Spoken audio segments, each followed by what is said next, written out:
Welcome to Call Like I Don't See a Podcast, where we talk about movies, comics, games, sports, anime, and Kal-El from Krypton. I am GP. Ba-ba-da-bam, bam. Ba-ba-da-bam. Ba-ba-da-bam. Ba-dee.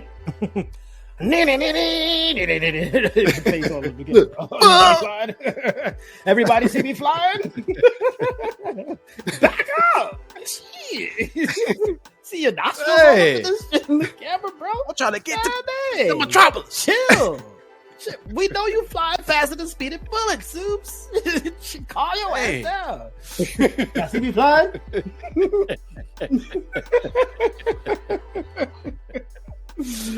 What's going on, What y'all? up, Sipe-pose? What is up, GP? Yes, How you living? How you living? I'm brother? living large. Kind of. Post that. You won the lotto. You won the freaking lotto. Let's go. Let's go. I get that 5% friend discount, right? The 5%, you know, that thing in the clause, like you best friends or something, like you get a 5% friend I discount. wish. I just wanted to say I'm living large. 100,000. 100,000. 100,000. What up? 100,000. If you want $1 million, that's what I want. In my head. But Yes. we have a guest over in my house, and it's my niece. And you know, okay. you know how you're used to you and your wife and your kids being in your house, Right. And you're not used to nobody else being in here. But now, when you All right. walk in the room, It's there's an extra body in the house, and it's weird. Extra Yeah, heat. yeah. What's that? What's that extra heat? What's that in? The thermostat on? Look, temperature is kind of hot. You look down. What are you doing here? Hey, what you doing here? It's called vacation, bro. Like, oh yeah, okay. Oh, that's dope. How long she staying For a for? week. Yeah. Oh, For a nice. week. Okay. Is it like this? Did it just start, or is it is like in the middle right now? It's just started. She came here yesterday. Sweet, bro. That is dope. Adventures with Uncle GP and Right. Auntie Max. Mhm. That's it. That's the niece that you guys always take on these like awesome Yeah, adventures, yeah. right? Yeah, I love seeing that girl. I'll be like, look. She got But- it busy. But now she's a teen. She's a teen AD. 16 to be exact. Scratch that. You guys in for some hell. you guys in for some hell. Yeah. Ah, crap. You're going to end up doing some random ass TikTok dance with her, aren't you? GP. Look. Die. But Oh, yeah, damn. That's been a while because last time I saw it was you like 8 or 7 or something like that? it been a minute since the very last time. It been a Yeah, minute. Not that Okay. long though. Yeah. Wow. Mhm. Okay. Yeah, I know that feeling, man. I could harken back to when we were, just having Adam for the first time, and it was like, "Wham! Oh snap! Maybe. We have a kid. Yeah. Extra body in the house. There's a baby Yeah. in the house. Did you know we had a baby in the house now? Where is that coming from? Where is that coming from? Life changes. Yeah. That's cool. Also this week I have not been on Lupe Fiasco's history of albums. So Mhm. I went in a deep dive on his last 2 albums. Okay. I started listening to Samurai. That's the latest one. Uh-huh. And the one before that is Drill Music in Zion. It's the name of that album. Yeah. So Wow. 2022 and 2024 was his last. Those was his last 2 albums, and they bangers, man. They bangers. Yeah, Bangers? yeah. He's Really? rapping the raps like, like he's going. He's rapping. He's it up. rapping up. Yeah. He's bringing hip hop back to its Yes, glory like it never was gone. You know what I'm saying? So, yeah, I've Right. been doing a deep dive. Hey, and we just did that, by the way, for you folks that don't know, we just did a Lupe Fiasco Call and Reminisce on food and liquor. So I think that was good inspiration right there for you, my guy. I'm glad. It's good when you discover music that you didn't pay attention to, and you get that lovely rush of adrenaline of hearing fresh new music that's really good. You know what I mean? The fresh hip hop, like it is a type of like, why I haven't listened to this sooner. Right? No, but I believe everything happens when it's supposed to happen. True. Like those albums were supposed to grace your ear holes. Yeah. Right now. Yeah. Right now. Right now. Yeah. Like right now. Like you got a 16-year-old in the house right now. Yeah. You need these albums to come through. Turn it up. Drown out the noise. Shout out all that TikTok tech crap. Shout it out. Save me, Lupe. Save Uncle G.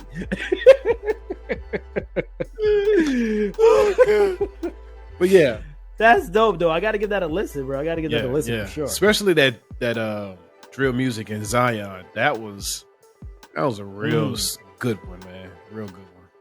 For sure. Yeah. Nice. Dope, man. Dope week. How was your week, sir? Sweet. Well, speaking of music, I also dabbled in the album discovery and picking up something. I recently found out that the clips, from the Neptunes, right? The Neptunes present the clips. They just came out with this, God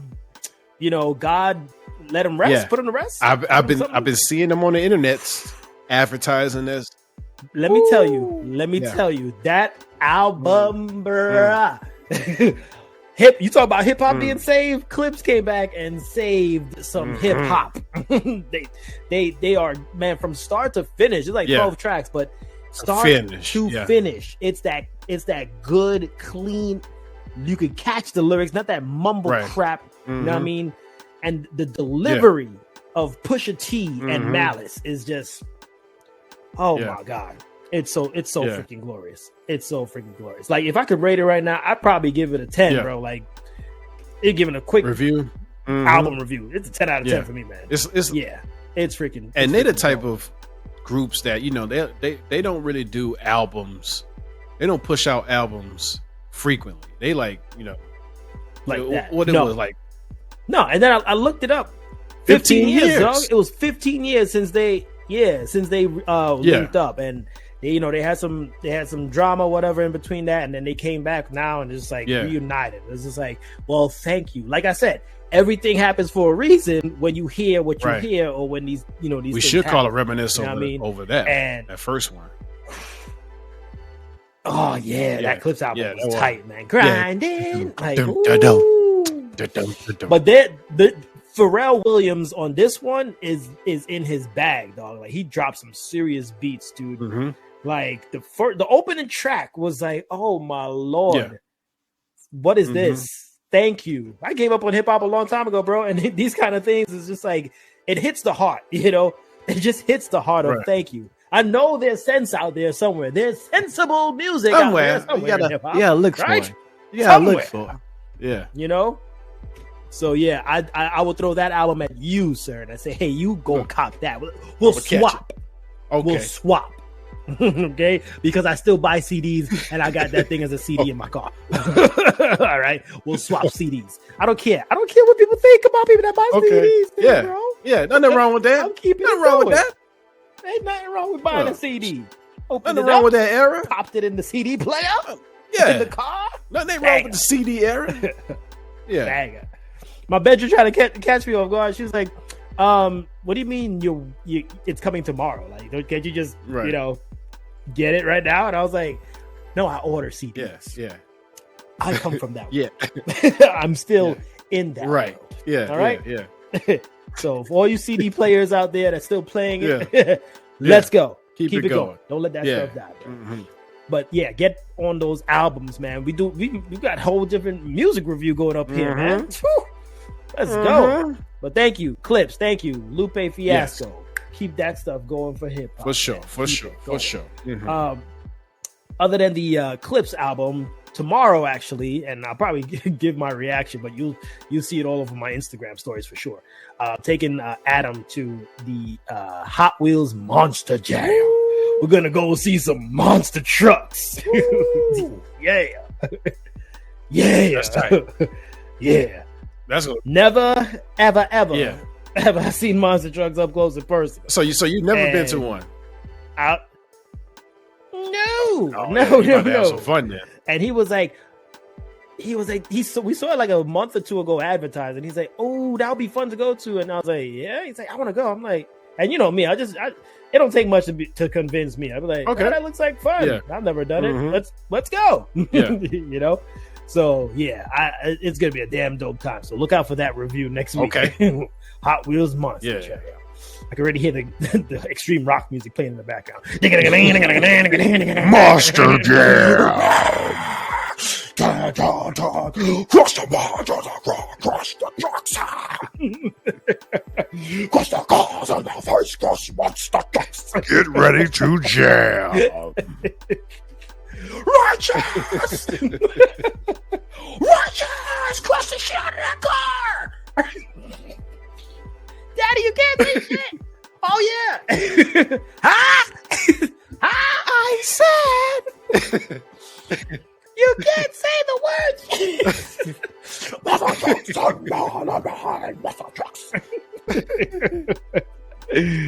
This is a kid event. No, it's not. It's a rock session. Give me a guitar, quick.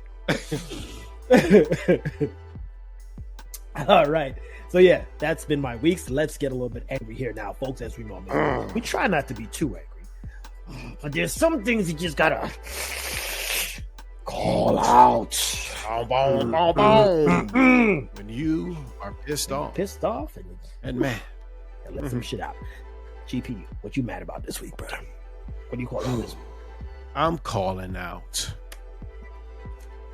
anyone, and I do mean anyone, who have a problem with the way Jennifer Love Hewitt looks on the red carpet premiere of I Know What You Did Last Summer. Did she look a particular way? She normal to me. People, I don't know if you saw this or not, but people online saying that she looking chunky or you know how Hollywood people do. She put on too much weight. Wait a minute. This is Jennifer Love Hewitt now? Yeah. What are they talking about? What are they exactly? Now you linking here with me right now.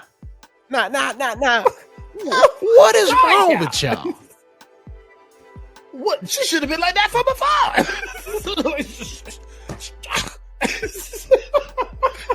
You got your uncle's dance right there. You got your uncle right there.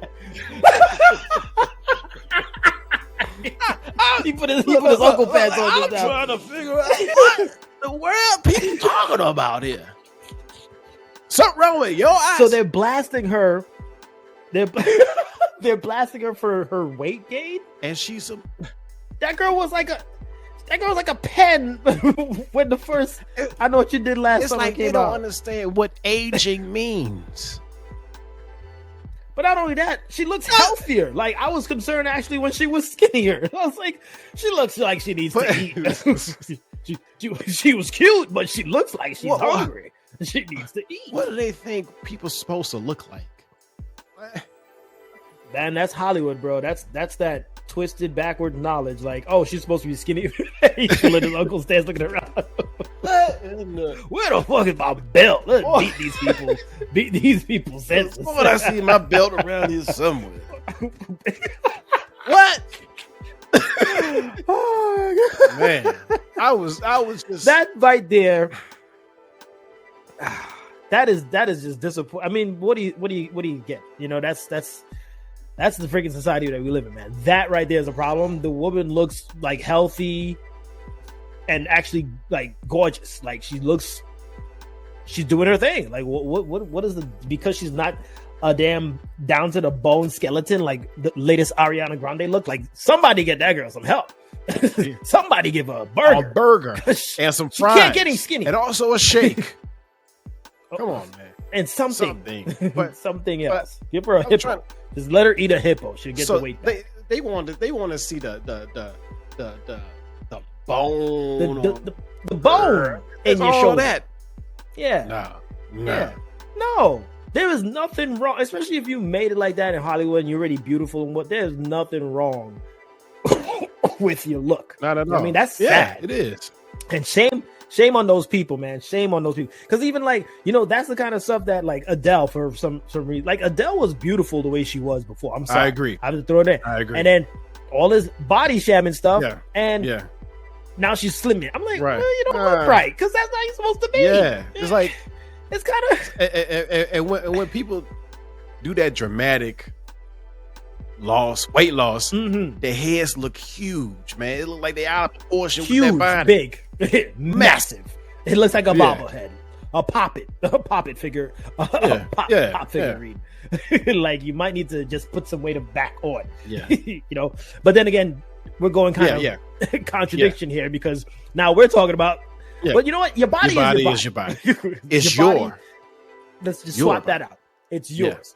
Yeah. If you're good with it, you're good. With it. You know what I mean? And we should really just be calling out people that just body shamming people. Like they like it, they're good. Yeah.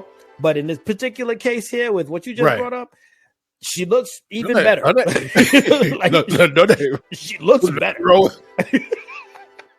No, You could pull an Uncle G. What?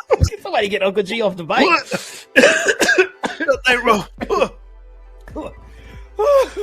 Oh God! Houston Ugg right there with his do-rag on, man. This dude is just. Yeah. No, look, Jennifer Love Hewitt, you look great. You look fantastic for your age. Keep it going, man. Those body shammers, man. Screw you guys. Screw you guys. They're just jealous. They're not at the premiere. But I don't know what you. I thought they were gonna be upset because the movie sucked or something. Like you're upset what she wore or how she looked at the. That's just pathetic. It is. That is just pathetic. Yeah. Anything else you mad about this week? I'm calling out. I got another one. I'm gonna put it in. I'm calling out Astronomer CEO Andy Byron. Andy Byron getting caught having an affair with his HR chief at the Coldplay concert on the jump. So I'm gonna jump in here. Please do. I'm gonna jump in here because you took my call it out because that was my call. Well, this is yours. Come on. And I'm pretty. No, it's both. It's everybody. It's everybody who saw it. Everybody. Especially everyone who's got a damn thing on their face. Exactly. The fuck. The fuck. Wow. Like to be caught in that way, like they say the truth comes to light. Yeah. It will be a blinding light with a kiss cap. The blinding light, the Lord will expose the demons, expose the lies on a Coldplay camera. Kiss cam. Oh, get your hands off me! No, they already got you. They already got you. They already got you. And the fact too that. Some people reporting from TMZ, they were kissing up and stuff long before the damn camera caught them. So that was probably like after a makeout session, and bam, this is going on. But you, married man, and I saw the family, dude, messed up, so messed up. You talk about the instant trauma you have now input into these kids, the kids and the wife, like. The wife already, like, I think she like left, blocked him or something, or changed her name on her Facebook page or something like that. She swapped it out. He got this. It's like the reverse Frodo right here. The rings just, the rings just leave him. The Back to the Future. His hand would disappear, like, bro. Yeah. Earth Angel. No. No. Disappearing! All of my kids are vanishing away! But I get the picture. My son! He has to go back in time and save himself from making that stupid mistake.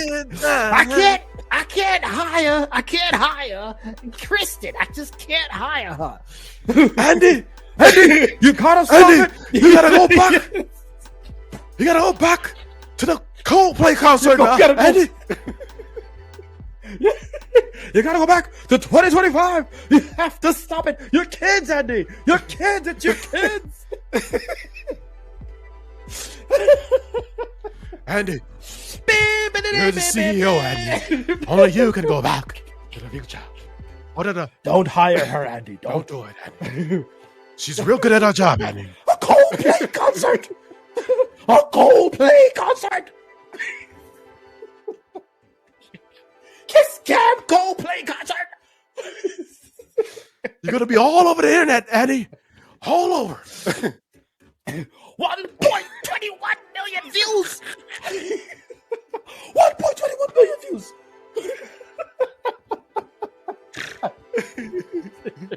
Dumbass. You're dumbass. You're stupid. You're stupid. Oh my gosh. Both of them. It's not just, this is not one side. No. This is both messed up. And I think also there was another employee that was right next to them too. That's just like, oh snap, oh shit, no, they got caught. I knew that something was going on, but I didn't expect this. It's like at that point, if you go into a concert like that with employees, you really just out in the open with it. You really don't care. You don't care, especially if you guys are hugged up and the employees are used to that. So what do you mean when you're going to work? When you tell your wife, I'm going to work. Look, right. Pull out Uncle Greg in. Pull him out. What? You order what? You think you gonna go back to work and do all of this? You living a double life, boy. Andy.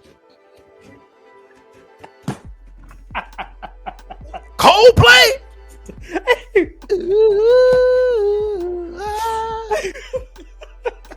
Oh God. What's that? See Kristen and I'm hugging, baby.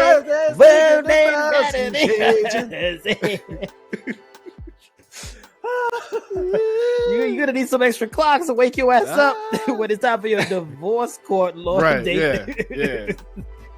Oh God. That's messed up, dude. Shame.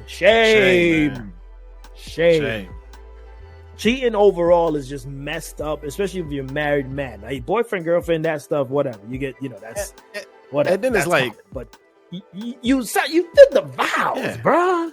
And it's been how many years, bruh? But how long has this been going on? It's a coworker, so it's been going on for a minute, I think. How did she get to the chief position? Pun intended. Oh God, no! What? No way! No! Dude, lunch breaks? Andy, is you crazy, boy? You the CEO? All right, Uncle G. Coldplay?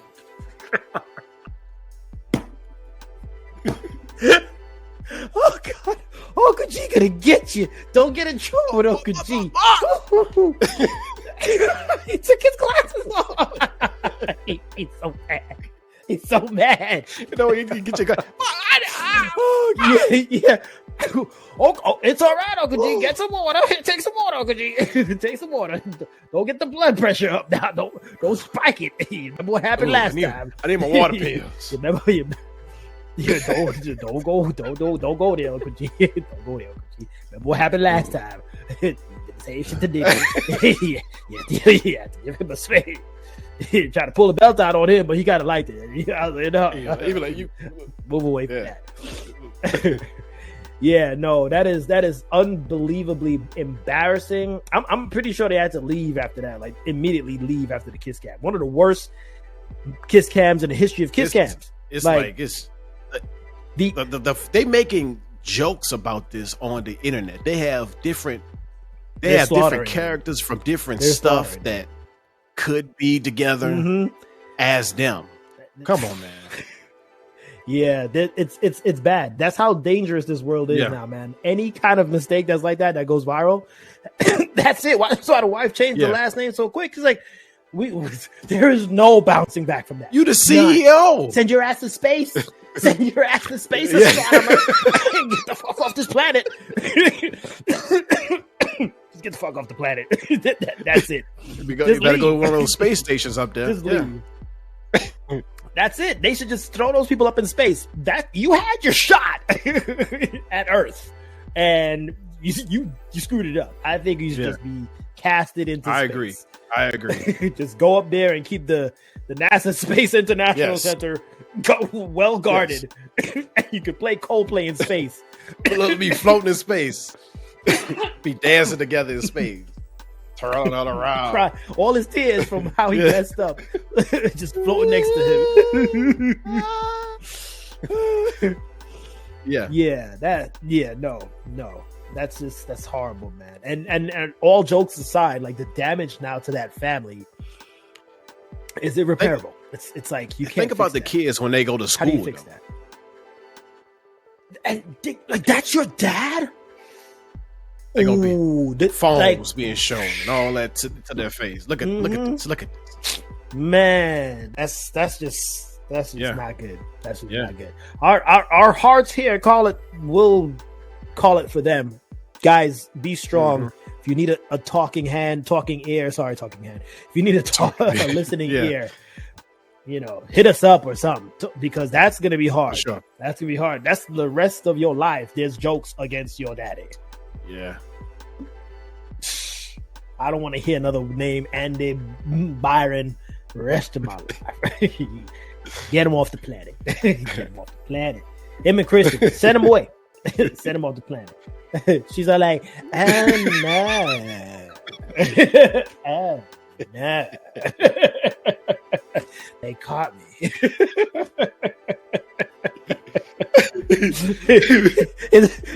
Should have. Oh no.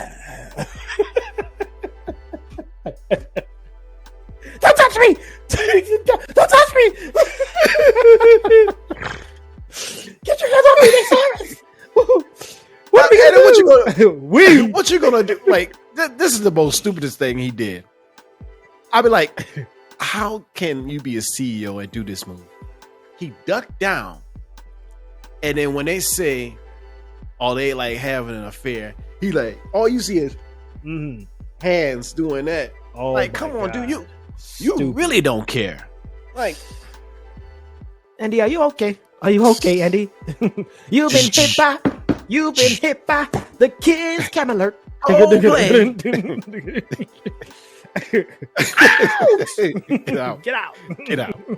out.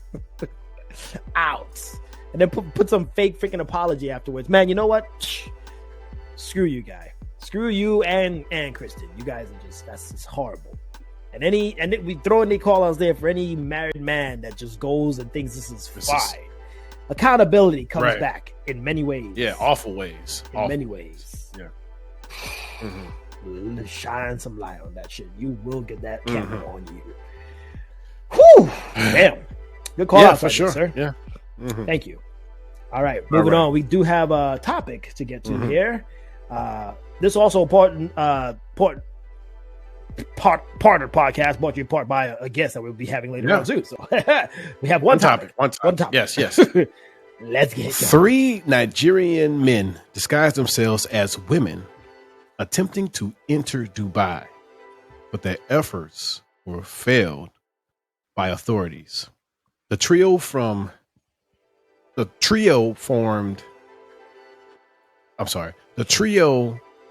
combined Arab dresses and thick makeup to convince officials that they were from Dubai. They was dressing up as Arab women.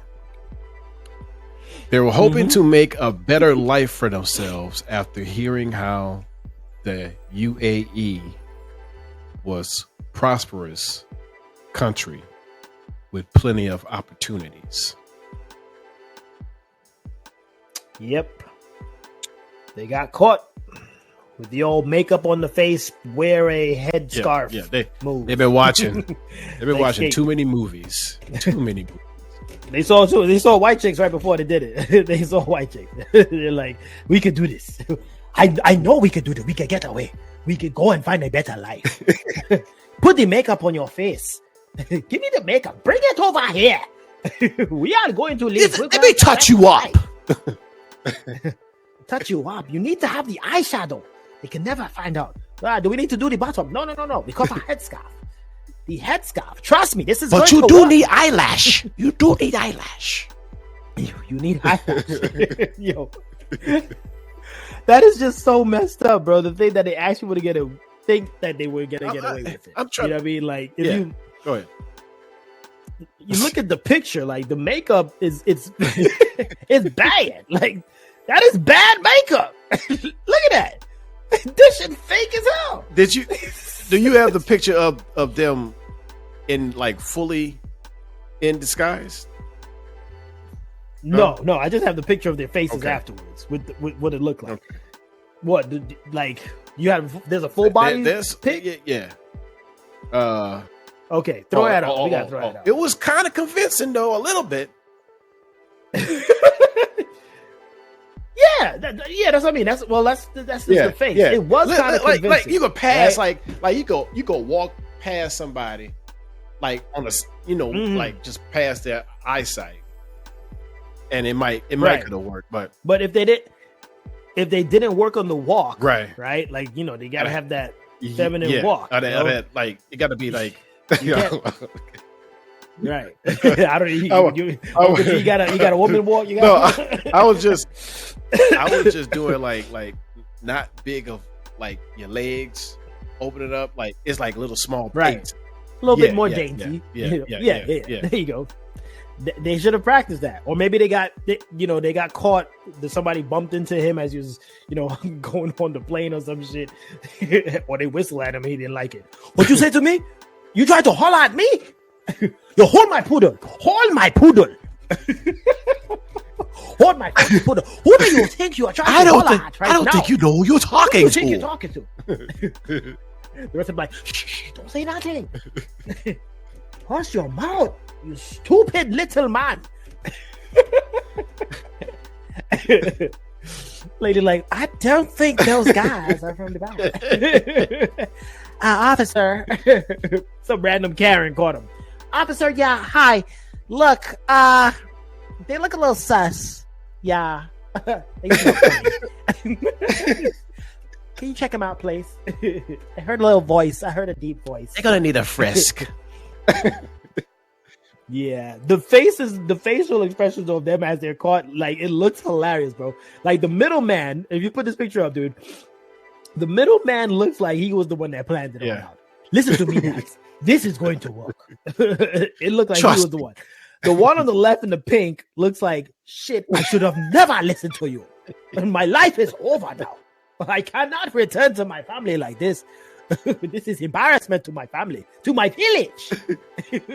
You stupid man. Embarrassment to my ancestors. What would my ancestors think? This is how we get away. No. Oh, cha. Cha. And then the one that's in the green, he's pissed. Yeah. He's mad. Pissed. He's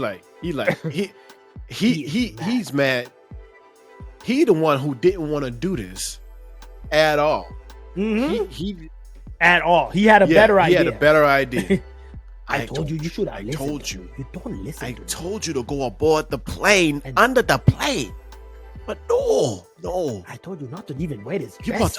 You had to put on the makeup. You got to be an apple. You dumb motherfucker. You always do this shit.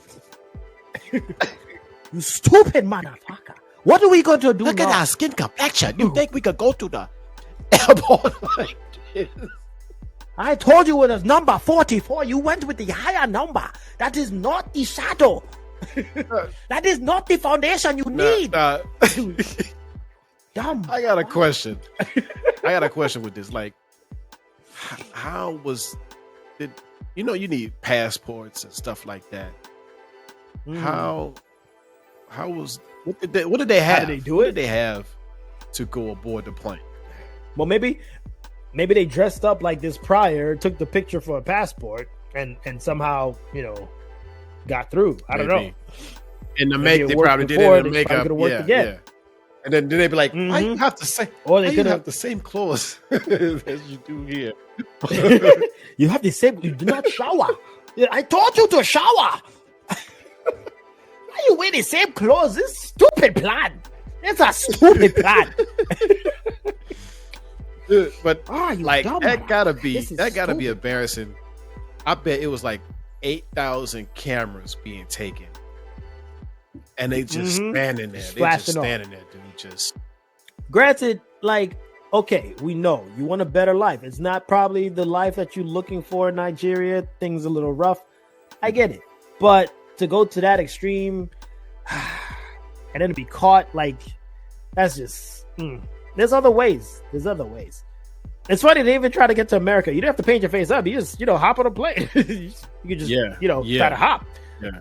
You may get deported and just sent the fuck back, but you can at least, take a few walks. You don't have to put the makeup. Yeah, on. it could have been more easier to get here. Kind of. Yeah. You want to go to America or Dubai? Which one of those do I have to wear makeup? Dubai. I am sold. I am sold. Let's try that. And you mean to tell me this whole fucking time you just wanted to wear makeup? that was your whole dream. You like to disguise as an Arab woman, don't you? A woman? Woman? You wanted to be a woman this whole time? This whole plan was for you to be a woman. But dude, you stupid man. Imagine if this was a movie, they would have got away with it, and they would have been mistaken as some type of princesses somewhere, and they just gonna be stuck being convinced as Arab women. That's like Mrs. Doubtfire and White Chicks put together. Yeah. Right? You just gotta just roll with it. I am tired. That's going to be a funny ass movie. They should just throw that shit into a movie. That should be a movie. Yeah. Us with these ideas. Yes. You mean I have to be like this for 15 years? I cannot get pregnant. What happens when they find out?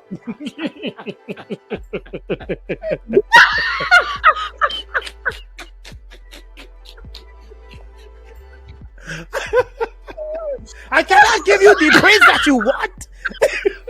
What happens when they find out?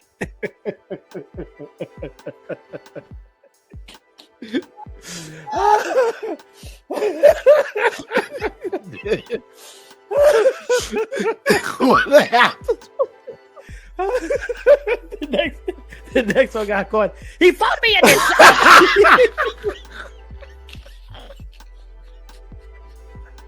I told him I had to tell him I was outside for too long. The sun burned my skin. I had to lie. Even they'd be like, "Madam, you are melting." Huh? Your skin is melting off your face. Oh, let's make them. Half your skin is hanging off your face. Have your skin is getting darker and you're melting at the same time. And you're melting. Is that better? No. Is that better? Is that better? You are smearing your makeup now, man. Now your voice changed deeper. I am married to a prince and he wants a baby. I cannot do this life. He asked me to go to a Coldplay concert. I say I cannot do it. I saw these stories. I cannot get pregnant. What's going to happen when they find out? Oh, God. Ooh. That's your biggest concern, not the fact that you got to do this whole thing just to get out. God dang. Oh, God. It's sad. It's ridiculous. But, I mean, oh my God. They tried. You know what I mean? They tried. They tried. And you cannot fault them for trying. That was very creative. That was, man. To the naked eye, from afar, they could pass as a Dubai woman. Yeah. You know? Yeah. But now, there's no bouncing back. There's no coming back. Nah. After they serve their time, imagine they're at a Nigerian bar or some shit and their friends are around. Hey, huh? It's them. It's the guys, huh? Hey, so when you put the makeup on your face, huh? What were you thinking, huh? Look, it's the silly wissy man. It's the woohoo man. What were you thinking? No. What were you thinking, guys? Guys. And then you have the audacity to come back into this you're back here? We don't serve men with makeup on faces here, sir. Chai, get out of my bar. Chai.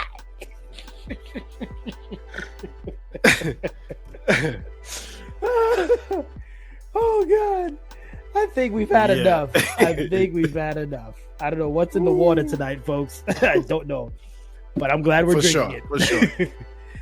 Try again. Yeah. You know, different approach. Try different approach. Good luck to those guys. Yeah. Clever. You clever man, but think it true. Think it a little bit better next time, please. Please. Okay, we have to move on. We have to go to quick. Talking about real news real fast. Get out of this. I said no. Real fast. Faster than makeup on your face. Get it caught. Stupid man. All right. First quick bit. Ninja Turtles, the original one from 1993, I want to say. 1993 or 1990. 93. The one that, you know, freaking infamously famous, man. It's just one of the top best Ninja Turtle movies. Coming back for their 35th anniversary. It's been 35 years, dog. Man. God dang. Man. 35 years. It's back in theaters from August 16th to the 20th. So, you know, if you've never seen it, or maybe these new, hey, take your niece. See that one. Right? Yeah, educate to see that. This is movies. This is what movies used to look like. Yeah. Oh, Adam. TURTLE power. No, that shit was scary. That was that shit. He's only 6. That movie, that shit would scare him. Daddy, you mean to tell me there's turtles that big and big teeth like that?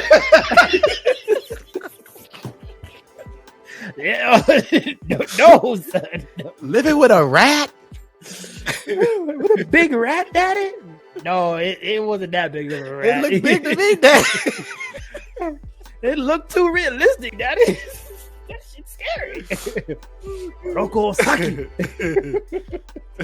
Yeah, but that's dope, man. I like that they're celebrating it this way. You know, why not take out the family, go check it out, man. Looks dope. Sure. Next quick bit, moving on. We got Uno is officially a game now that you can find at Las Vegas. Just when we, you know, leave, they bring the game that we couldn't play. You know, man, I'm licking my chops. I put that +4 on your ass. That's 100,000. 100,000. Uno out. Uno out. 100,000. Uno out. It's Uno 0, 0, 0, 0, 0, 0, 0, 0. I'm rich. But I wonder, like Uno. I wonder how much like they're gonna start off with. Like, what's the price range to get in a Uno game? To get in, God, you know they're probably gonna spike that shit up because they know everybody gonna play Uno. It's a lot easier than blackjack. Yeah, sure. It's a lot easier. How much for this table? 500. Man. Yeah. This ain't fun. Yeah. This ain't fun. Yeah, that's some high stakes, man. You know, and Uno already gets heated as it is when you're playing Uno with your friends or family, right? This now is 10 times more. You can't reverse that shit back to me. Fuck you, me. That's a double reverse.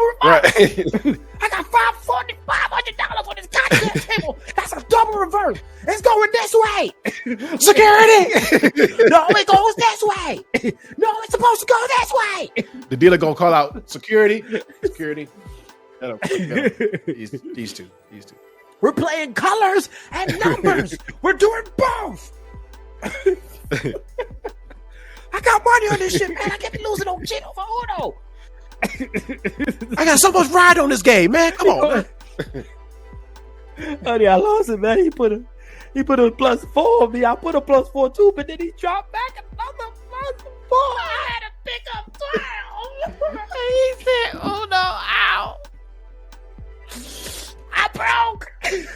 I was hoping he don't say Uno out. No Uno out. Fuck you, man. No Uno out. You can't say that shit. I got $6,000 on this table. People will get shot fast. Man. They need extra security at those Uno tables in Vegas, man. For sure. Because damn. Yeah. People will get stabbed and shot. Yeah. No Uno out. You can't do that, bro. Right. Where these rules at? Uno rules change every time. Every time. God, every time. Dang. Yeah. That ain't counting numbers, bro. That's just straight up like rule changing. People just having random ass formations. And this is shit. how I play the game. This is how I play the game. You don't play the game like that? Well, which one we doing here? This is Louisiana Uno. What the fuck is this is the way we do it down south. This Island Yeah. Uno. What this New Orleans Uno? Which Uno is this table? It's LA Uno.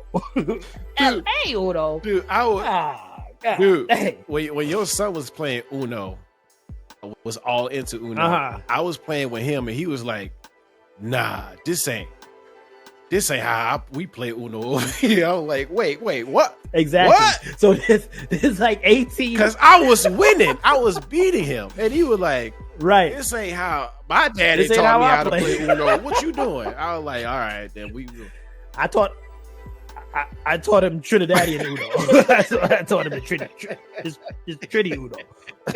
we play a little different kind of Uno. Right? I don't know what all you do with your Uno, but this how we play Uno. All right? He was like, "Nah, that's my thing that you Uncle Greg. This is not how we play Uno here." I was like, "All right." You just gotta. That's what I'm saying. So for Vegas, they need to just stick to whatever that one rule sure. is and For keep sure. it. Because the other rules, man, and wild cards and all that shit, y'all need to sort that out. Exciting times, though. I can't wait to see it unfold and see people's reaction. Hopefully, the crime rate doesn't go up in Vegas. We will. I would go to Vegas just to see somebody play and see how that interaction happens. So, yeah. Exactly. Yeah. Yeah. All right, next quick good bit. Invincible Season 5 is already done via voice. So all they got to do is draw the stuff, and it's a done. Is Season 5 is the last season, or is it Season 6? It might be Season 6. Bacon.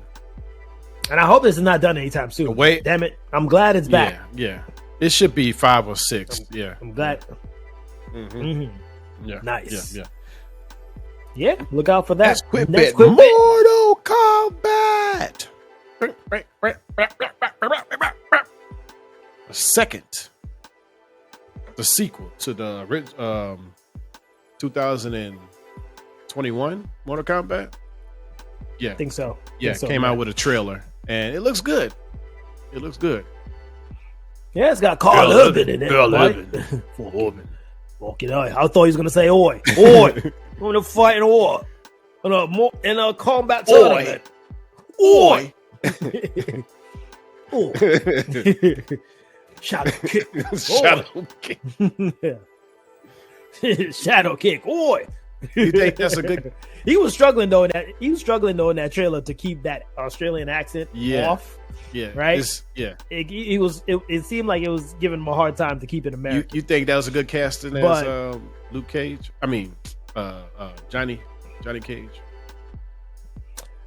He looked okay. He looked all right. I mean, at this stage, who else are you gonna put? You know what I mean? Yeah. But at the same time, the whole sequel looks like a video game. It literally looks like a video game. It's just like, okay, who's your character? Yeah. Okay, this guy. You know, I hope there's actually some story involved because the first one had a decent flow in terms of like a solid story. Right. This one just looks like let's just plug and have a sandbox of everybody fighting. Yeah, make it like the game. Yeah. Just have fights. Yeah. Let's make it a game. That's it. We're just gonna push a button and make Raiden cheat. Raiden's just gonna shock everybody. See, I think that's So I hope they do that because the first one was more of story than the fights, and now this one probably be leaning towards more the fights than the story. But I hope they try to the story, blend in both, balance it out because, and they're probably hoping for Carl Urban to save the story part, the character, right? Yeah, get us through this thing successfully. Yeah. So I mean I'll go watch that. That'll be a definitely good watch. Yeah. A popcorn movie for right sure. there. Yeah. Looking good. All right. And that is it for Quick Bits. All right. So first time ever on the podcast, we have a new guest. Kimmy was our last guest. We have a new fresh one on the podcast this time. Give it up for Mr. Wade Simmons. Good, everybody. all the way out from Shy City, Chicago. Yep, I apologize for the bad lighting, by the way. I'm a filmmaker, got bad lighting over here, but it's all good. All good. It's all good. It's all good, man. The people see you. You look fresh. Mm-hmm. You're looking sharp. So, what is up, Mr. Wade Simmons, man? Like, how heard Greg. You reached out to Greg, and you guys linked up. And then looking into your bio, you work in a funeral home? Yeah, been doing it going on 15 years.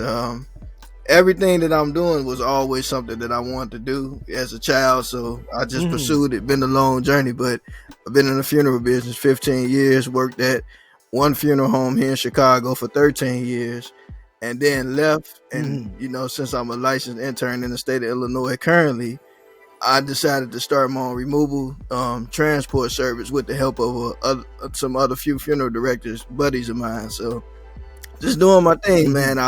I'm no longer pursuing a full license here in my state because I'm actually getting ready to relocate to the West Coast. But just trying to make the most of time and not let time make the most of me. Nice, right? For sure. Preach, for sure. Preach. So you said you wanted to do that since you were young. How does that work? What do you do? Like you deliver bodies? So basically, the job of a funeral director pretty much starts with meeting with a family, making arrangements, just helping the family, because it's kind of like an event planner. You're just pretty much planning a celebration of life, whether it's cremation or burial, but you give the family what they want and you help them to remember their loved one in the best way that you can, because it's not about the funeral director, it's more about the family, right? And it's more about the person's life that's being celebrated. So I always say the best funeral director is the person that just provides the family with the best service that they can give, and don't make it about themselves, make it about the family. But I've been doing it since high school. I wasn't always, because like I said, I just got my intern license last year, but I was kind of back and forth between Missouri and Illinois, so kind of a lot. Then I was supposed to be moving, and then I got a lot of other stuff going on, so I've been kind of taking my time getting through it.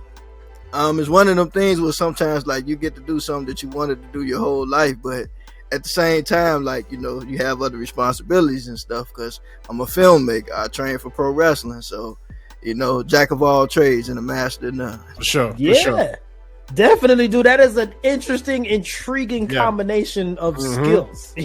Like, I don't know, Greg. I've never met someone that like takes that was their dream to do that. Oh yeah, and you know what? Like for me, I'm finding there's a lot of younger people getting into it, because back in the day, a lot of funeral directors were like older people, but I guess like a lot of more younger people are getting into it, because I meet a lot of young people now when I see, because I'm gonna be honest though, because like a lot of times in any field, right, sometimes you have people that have been doing it, like, because I've been in it for 15 years, but you have people that have been doing it 30 years or 40 years, and sometimes everybody is not always as kind to the younger generation. But I always feel like you got to understand, like, everybody is different, and to me, younger generation needs some of the older funeral directors to help properly train them and to encourage them, because again, none of us gonna be here forever. For sure. I mean, like I said, I started in the funeral business. I was 18 years old, and I'm 33 now. And I mean, and so like even with me, right, like it took me quite a while to even get an intern license, like because the schooling was very hard. So to me, if I can make anybody else's journey quicker and better than mine, and I can be helpful, I'm not going to get in anybody's way. I'm not going to discourage them. I'm gonna help them. Right. That's because I mean, if you can't treat the living people right, then I mean, how you gonna treat the ones that pass on? Right. Did you have any like mentors helping you out doing? So the funeral home that I work for in Chicago, you can check it out. I worked for a guy by the name of Spencer Leak Sr. He's a very well-known individual here in Chicago. He's done a lot for the city. I mean, he's buried people for free. He's helped a lot of families. He's a giver. Very generous person. And like I said, his son, Stevie, anytime I need a donation for my film, he's always looking out for me. So shout out to Stevie. I just, like I said, pretty good people, And like I said, they've done a lot for the city of Chicago, and it's not only them, it's a lot of, you know, funeral directors that have helped this city that, you know, sometimes they don't always get their flowers, but we celebrate all of them, you know, because it's not a very easy business. And then plus in our community, like with gun violence and things of that nature, sometimes, you know, some people don't have insurance, and so that's a whole nother story. So it's like, you know, and I mean, you threw in that part there with the neighborhood, right? Because all we hear out from, you know, we're out here in Texas, and they think, oh, Chicago is just this gun violence. And was that? I'm like, for your field, you must have a lot of business with that amount of crime. I mean, you know, I always say, like, I understand that death happens, but, you know, I'm never a fan of any gun violence or any type of violence, because again, you know, a lot of this stuff we fighting over is not worth somebody losing their life. You know, I mean, we all out here trying to make a living, and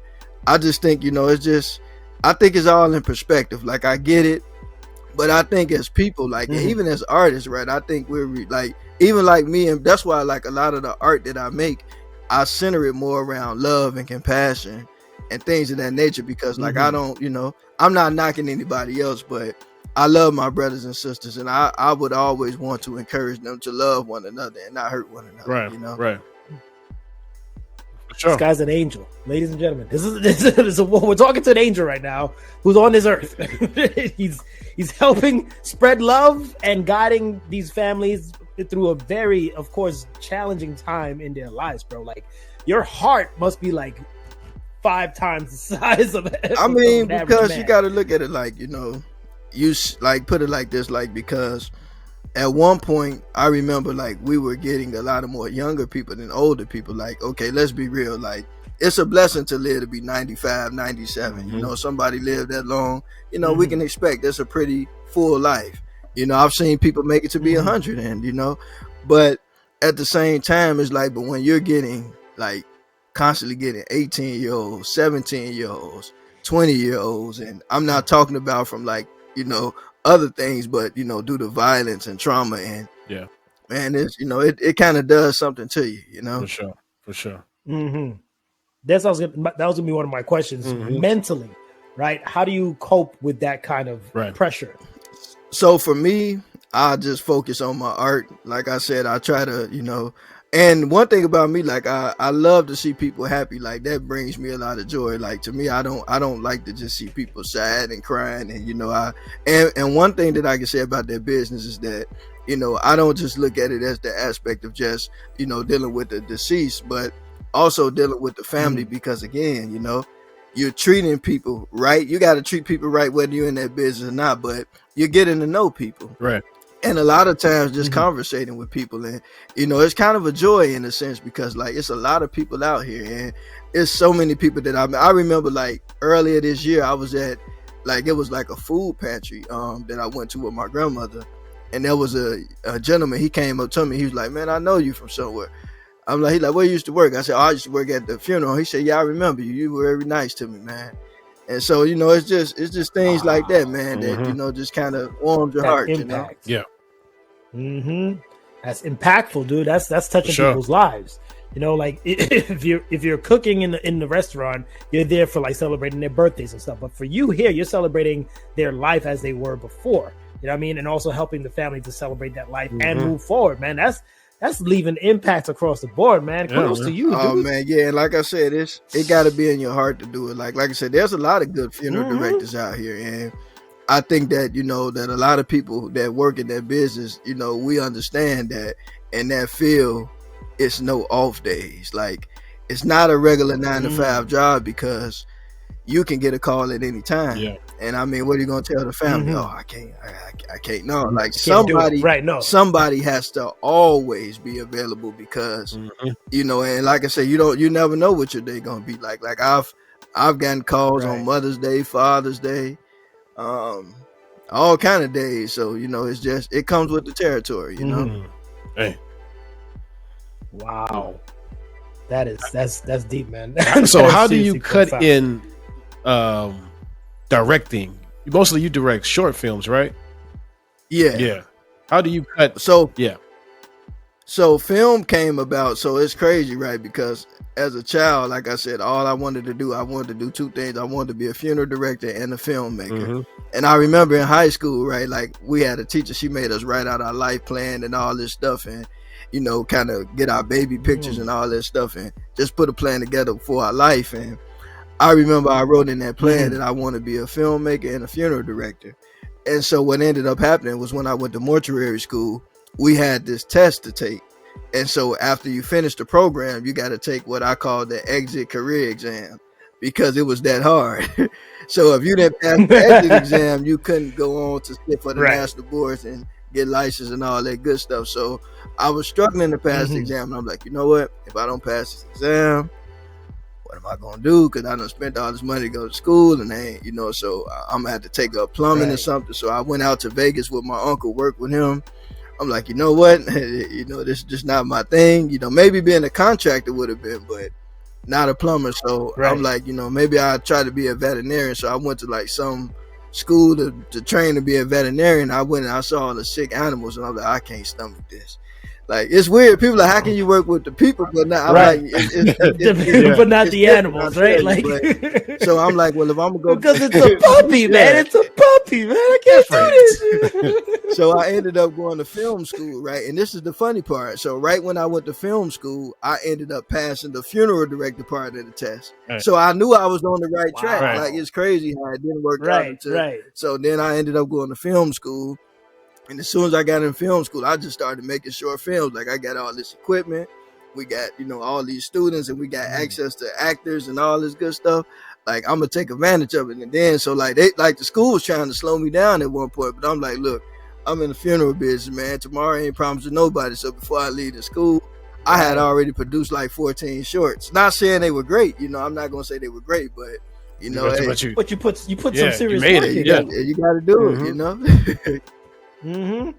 And that, like you said, that's a constant clock in your head, because it's like, look, man, I see people passing every day, literally as part of my job. So my grind here is like, you have that to counterbalance that. Like, man, you know, I'm gonna push forward in this field. And you know what really happened that really shook me up, and I'm gonna be real, and I never shared this on any podcast, but I think about how, like, you know, and I thank God that he blessed me to have that perspective, because I remember there was one young man that went to film school with me, and he was talking about like getting a job in the industry, and then he ended up passing away. And how I knew was because they said something in school about it, and then, you know, his service was at one of the other funeral homes I knew about.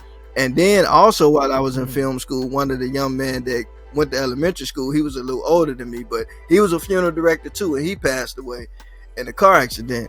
And so, like, you know, it just kind of shook me up, and like, you know, and that's why I always tell people, like, you know, you got a dream, you can't waste time. Like, you know, other people may not understand it, and even if it's like taking you a while to make it happen, like, you know, every day that God give you, you just gotta take advantage of it, and, you know, just don't take anything for granted, because tomorrow on this side is not promised to anybody. For sure, man. Dude, I feel like we're witnessing like a biopic coming up in the future. Like, there's gonna be a biopic about Wade Simmons, and we'll be like, my God, dude, he did it. He went out there, he did it. That is an inspirational story, bro. Oh my goodness. Good stuff. G, you got it. You want to roll with the questions? Well, I think you kind of answered this one. What type of genre of films you like to direct? Mostly like, it's like more drama or romance, right?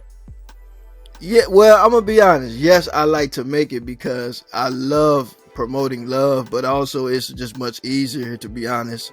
I think sometimes simplicity is good, because a lot of times in film, like, of course, I'm more of a sci-fi guy, to be honest. I love like sci-fi film. I'm a big Star Wars fan. That is what I really would like to make, but of course, you know, your boy ain't got billions of dollars to to put up a big production. Do that. So it's like, so it's like I just try to stick with like simplicity, and like, to be honest with you, I've learned that a lot of times that people like simple things, and it's crazy because like a lot of times you can dump a whole lot of money into something and people hate it. True. And then you can just make something really simple, and because if you think about it, like right now, like when we were children, I remember we used to watch, you know, Fresh Prince, Martin. You know, they had the Sanford and Son reruns and all that good stuff. And then we used, you know, as far as the cartoons, we had like Arthur, Johnny Bravo, you know, Looney Tunes, all that good stuff. The simple stuff. But now, what these young children like is like Cassinet, or you know, they're looking at streamings. They looking at people talking on podcasts, like just, you know, instead of you switching all these scenes, they're just looking at people talk. Right. You know, people talking. Real life stuff. So, you know, it's just so like simplicity sometimes is good. Okay. Nice. So I remember you mentioned, I mean, you know, coming with the pressures and stuff, working what you do. And I checked out your page, and is that your girlfriend or your wife that's working with no, you? so that's Deja. Shout out to Deja. We grew up together. We've been knowing each other pretty much our whole life, and then our grandparents knew each other before we were even born.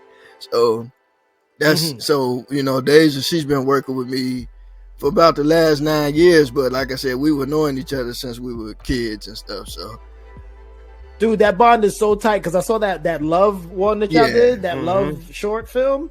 Oh my gosh. I was like, damn, that is love. If y'all haven't seen that, go check that out. I was like, damn, that, you know how that came felt about? like legit love. And I was like, did you know love? So what happened was that's like my little web series I call Love Always Win. But how that came about, when I was in mortuary school, we had to get like extra credit if we needed it, and your boy needed extra credit. So I had wrote a script about like it was loosely based off myself, right? Like about this young man who went to mortuary school.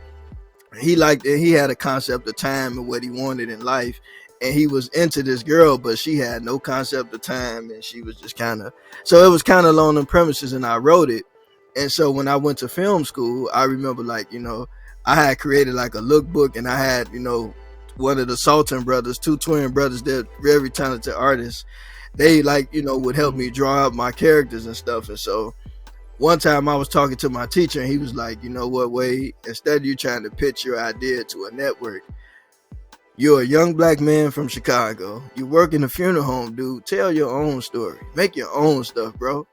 And I took his advice, and I just started doing it. And so, like, the first episode, I'm gonna send it to you all. I never released it. It was called Repeat. It was based off, you know, me failing in mortuary school and then having to start over. And it actually turned out, and it was crazy because, like, I wasn't even supposed to be the actor. It was another actor supposed to play Wade, but the person didn't show up. I had to pay everybody to be there. So I'm like, you know what? I ain't finna waste my money. So I just do the part, and I've been doing the part ever since. Nice. And so that's kind of how that came. But I was not intending on being an actor, not at all. I don't like acting. not something that I was care for, but you know, it just kind of happened. Yeah. I mean, you have the charisma for it. Yeah. Like you fool me. I'm like, he looked like he was acting pretty good. But you know what? A lot of times when you create something and you start something, you never know where you're gonna go with it. Like sometimes it's like you can have an idea, but it's like you can be like, you know, I'm gonna do this and do that. But I think in all things you have to be well rounded. I think, and I would tell, and it's the same thing with basketball, right? Like, to me, I got my nephew Elijah. He said he wanted to play basketball, and even my little cousins Caleb and TJ. One time I was playing bat, and I told them, like, you know what? If you're gonna be a ball player, just be well rounded. You know, don't just focus on doing that one thing. Like, because there's a lot of people that they're good at that one thing, but you want to be as best like as you can be at all of it. Like, learn how to dribble with your left hand if you're right-handed. Like, you know, when you cross over, build strength in both hands. Yeah, so I always just tell people, just like LeBron and Duncan. Yeah, that's all he does. Like, come on, LeBron, like be versatile. Like, to me, it just makes you a lot stronger at what you do. Yeah. There you go. Nice. So I heard you said you mentioned the move to the West Coast, right? We think in LA here, right? Filmmaking. That's the spot. Of course, that's Hollywood. Well, I'm gonna tell you the truth. It's not only that. It's just like for everything that I'm trying to do, it's like LA it just kind of seemed like the place. And it's funny because like because like I said, I love being an entrepreneur and I love what I do. But what I did was I tested waters a little bit. I just started applying for random jobs out there. Like, I'm probably not going to take them, but you know, and I got just about all the ones I applied for. Nice. And Oh, then back wow. home, right? Sometimes I'll just apply for stuff and then don't get it. So I'm like, Yeah. I'm just taking it as a, Right. and then I pray a lot. I ask God, just, you know, lead me, guide me, you know, just Yeah. show me what's next. And so Mm-hmm. to me, I'm not a type of person where like, just because I'm born here, I love my home and I love where I'm from, but sometimes to get things done, you got to do something different. You got to get out your comfort zone, because a lot of times, like, it's a lot of talented artists in LA, it's a lot of talented artists in Texas, a lot of talented artists here in Chicago, but I think oftentimes people do better when they venture out and go somewhere else. It's very rare that somebody, like, it's people that have done it, but it's like, it's, you know, it's sometimes people that know you don't see you in the same light. True. Right. And it's such an eye-opening experience, and it's so transformative too when you do leave that comfort zone, bro, and you go to a whole new state, a whole new city, and it's like this fresh palette, but then you just keep leveling up. Yeah. And it's like, where's that? And then, like you said, it's like God's just like shining this light as brighter, even brighter than that light that's on you right now, and it's just getting brighter and brighter as you're doing your thing. You know what I mean? Like, and I can feel that. I could feel that energy from you. Like, man, God's working in this guy right now, and LA might have what you're looking for. Man, I've talked to. He ain't leading you wrong. And it's like, and that's why it's like, cause like real talk, like it's just amazing to me though, like how, like when you have a dream again, like you can't be lazy with it, and you just, you know, you don't have to stress yourself out about it, but you have to trust. You gotta, you know, to me, ask God to direct you, but also, you know, trust your gut, because a lot of times your instinct that God gave you will never lead you wrong. You know, a lot of times people fear that, but you got to get out your comfort zone. Because like, and I had a really good experience, because like last year I got a chance to do a lot of traveling. I wasn't home as much, and that kind of really prepared me to like make the jump, you know. God used to be in the way a little bit, you know, spent a little time up in Missouri here and there, so you know, I put it like this. I'm excited. Yeah. There we go. Yeah, we excited for you, bro. Like, we keep tracking this man's story. Dang, it's like the next Ryan Coogler coming up right here, man. Like this is gonna be dope. Well, but you know I what? can see it. But you know, honestly, I've noticed that in everything that I've done, whether it's like, you know, the funeral business, the film industry, like, cause like a lot of my friends, cause when I got out of film school, a lot of my friends, they went right into the field. Like some of them were traveling, going to LA. I was still working in the funeral business, so I'm like, you know, I'm not trying to be no starving artist, so I just keep doing what I'm doing, and then, you know, eventually. But then it's like at the same time, it's like, you know what? Sometimes what feels like the safest route is not always the best route, because you can shortchange yourself there too sometimes. So it's like, I just trust how God lead me. It's because even with filmmaking, right? It's like filmmaking ended up leading me into pro wrestling, because like I was trying to make a documentary on pro wrestling, and then I ended up, you know, reaching out to Steve Boss, and then it connected with him, and then instead of me making a documentary, he ended up training me for it. Wow. And so I ended up like, you know, training with people from AEW and all that good stuff, meeting some people from WWE and all that good stuff. So it's like, man, you know, so sometimes you got to just, you know, trust your instinct, you know? Yeah, man. And I mean, it goes to what that verse in the Bible, like, the wide path is easy. Yeah, that seems safe, but everybody's doing it. But the narrow one is harder, but it's gonna steer you where you need to be. It's gonna steer you where he's putting you to be. Yeah. And that is not easily grasped. Like, people don't like the narrow because it's harder and it's scary.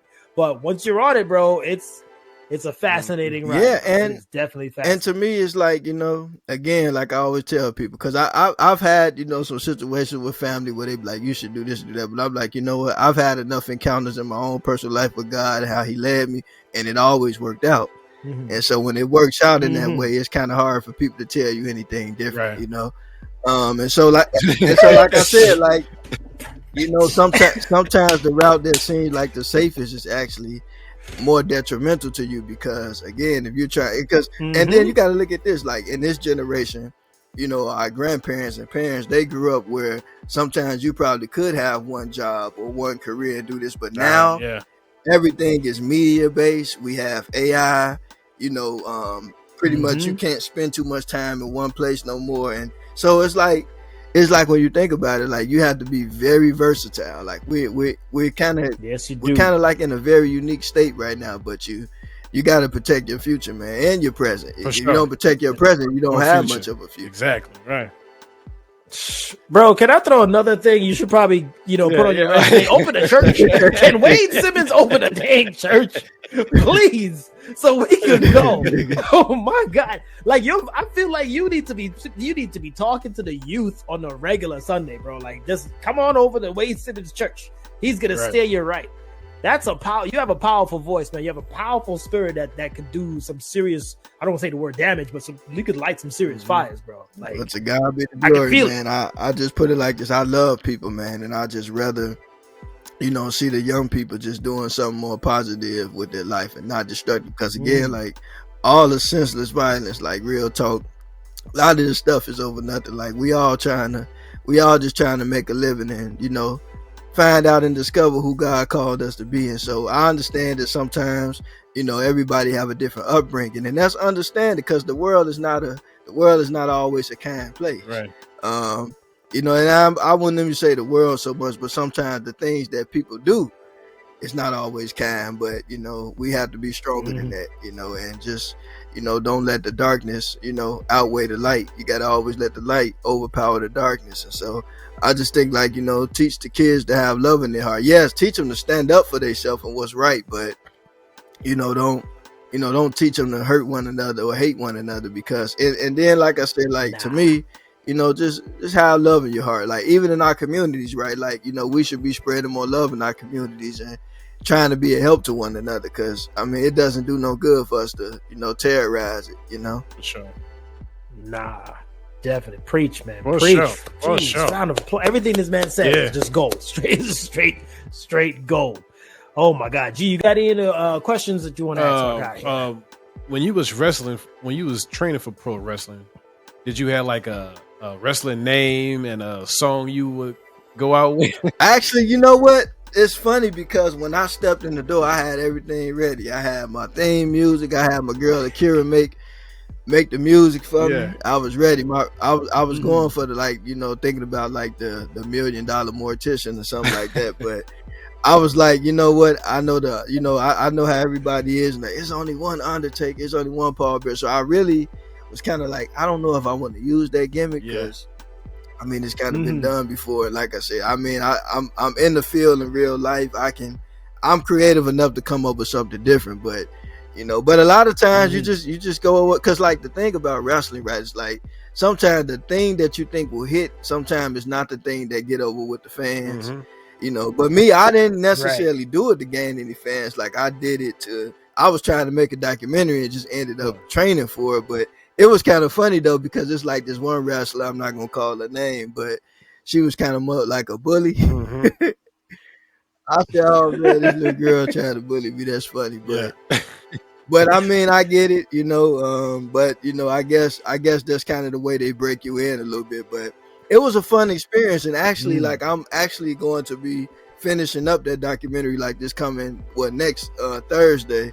I got to go back out there and I'm gonna film the rest of the documentary. It's a lot more to shoot, but I had a lot of fun, man, and I'm looking to still get back into it, for fun. I'm not trying to, because I know, like, I don't know if you all heard about like Jelly Roll, the singer, like he's in wrestling now, and people are giving him a little flack, but they say he actually trained before he was even, singing, is what I read. Singing, right? And my thing is this too, like everybody got a right to pursue their dream. Right. Like, I think that, sometimes we look at people like, okay, if you're a doctor, you got to stay a doctor. If you're like a lot of people have multiple dreams. Right. Like, let them wrestle if that's what he wanted to do. Like, me, I did it as a hobby. I did it for fun and I enjoyed it. Like I said, I wasn't necessarily trying to go to WWE or TNA. I'm proud of everybody who did, went to AEW or TNA, but no, I just did it for the fun. And like, it's a cool experience though. Like, cause like, it's like some of the young and up and coming talent that you're seeing now, like some of those individuals actually trained with us, and like to see them shining and doing their thing. I'm happy for them. Like, you should check out Bombshell Shelly. She's from Chicago. She's training in Florida now. She's doing well. She's beyond training because she's doing her thing now. So she killing the wrestling scene right now. Even my boy Mario. There So we go. a lot of them are doing some great Nice. things, man. I mean, me, like I said, I did it more as a hobby, for fun. But who knows? We never know. Yeah. Sometimes you get big enough, they'll try to pull you into Right. it. Yeah. Exactly. I like what he said there about the chasing the dreams. You can always switch up your thing. Like me, I'm in the education field, and you know what? I'm probably to use that. Tell my wife, you know what? I had that dream of being a tornado chaser. I'm gonna go do it. I'm gonna go chase tornadoes. Damn it! Wade told me to do it. Hey, look, you know what? I'm gonna go chase it. One thing that people got to realize that it's your life. Long as you walk with God and trust Him, and to me, just live your life and don't waste your time, and don't be afraid to fail, because failure, like my cousin Tim told me, don't really look at it as failure, look at it as a stepping stone, because sometimes things don't happen overnight. Some people, like I said, some people, they can walk into something and it just seems like it takes off right away, and it might for some people, right. But never compare your success to anybody. Just trust whatever God got for you is for you, and just have fun with it. Have fun. Forget all the other stuff. Just have fun. Because I feel like sometimes when, especially like with artists, right? Sometimes when artists start making a lot of money, sometimes, when you start making money, sometimes it becomes more commercialized, and then, people like, well, this is trash and this is that, and people get offended. But truth be told, if you're an artist, you make art. You expressing yourself. You are just sharing your process, your thoughts. So to me, I don't never call nobody's art trash. Me personally, all of us are different. All of us have a different perspective. All of our taste is different. Like, if you made a song, I'm pretty sure your song will sound different from mine. Your song will sound different from his. So it's like, we're all talented, and I feel like God is the first creator, and we have a bit of, all of us have that nature in us. So I feel like, all of us are creative. So like now it's funny because like back in the day, people be like, oh, I'm a filmmaker. But nowadays, all of us are filmmaker. All of us are personnel, are social media personnel. So it's like, I think it's cool. I think it's dope. We all have a reason to be creative and just share it. And that's why I say I would never call anybody's work trash, because to me, that's a person that's expressing their creativity. And so, who am I to criticize? Man. And that is from the book of Wade, chapter 7, verse 18. Spad preach, bro. Spad is preach. So before we let you go, I know, G, you got all your questions out of the way? Yeah, I think so. Yeah. You sure ask away, man. I'm an open book, man. Yeah, we can see that, man. Yeah. That's like, we have so many things, So given that we're hearing your faith and stuff, and God leading your life, what would you say to someone who's deep in the struggle right now and facing like life challenges? What would be your message to them? My message would always be, first of all, just always remember that everybody has moments. I don't care if you're rich, you're poor, whatever situation, where everybody has trials and tribulations in life. There's one thing none of us are exempt for, but I would just say pray about it.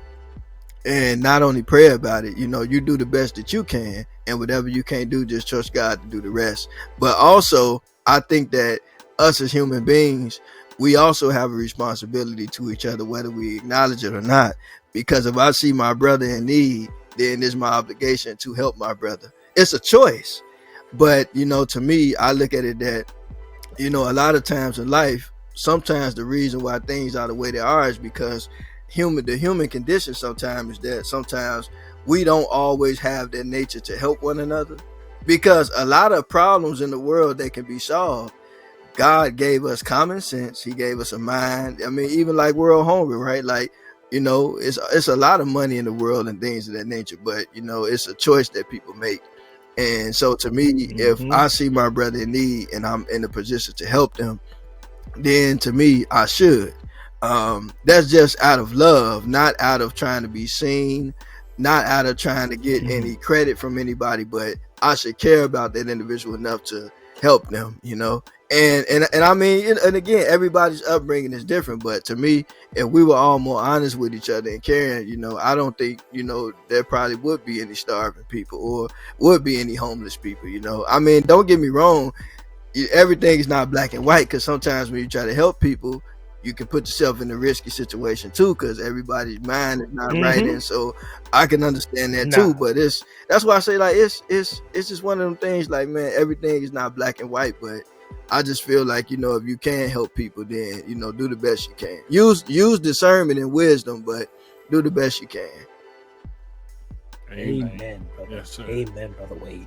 Man, I need a fan. I need one of the fans right now. You know, I got that church rock. He's good. He's good. But like I said, I'm always open book, man. I love talking with people and getting to know people and connecting. Like that's one of my biggest things. I enjoy doing that, you know.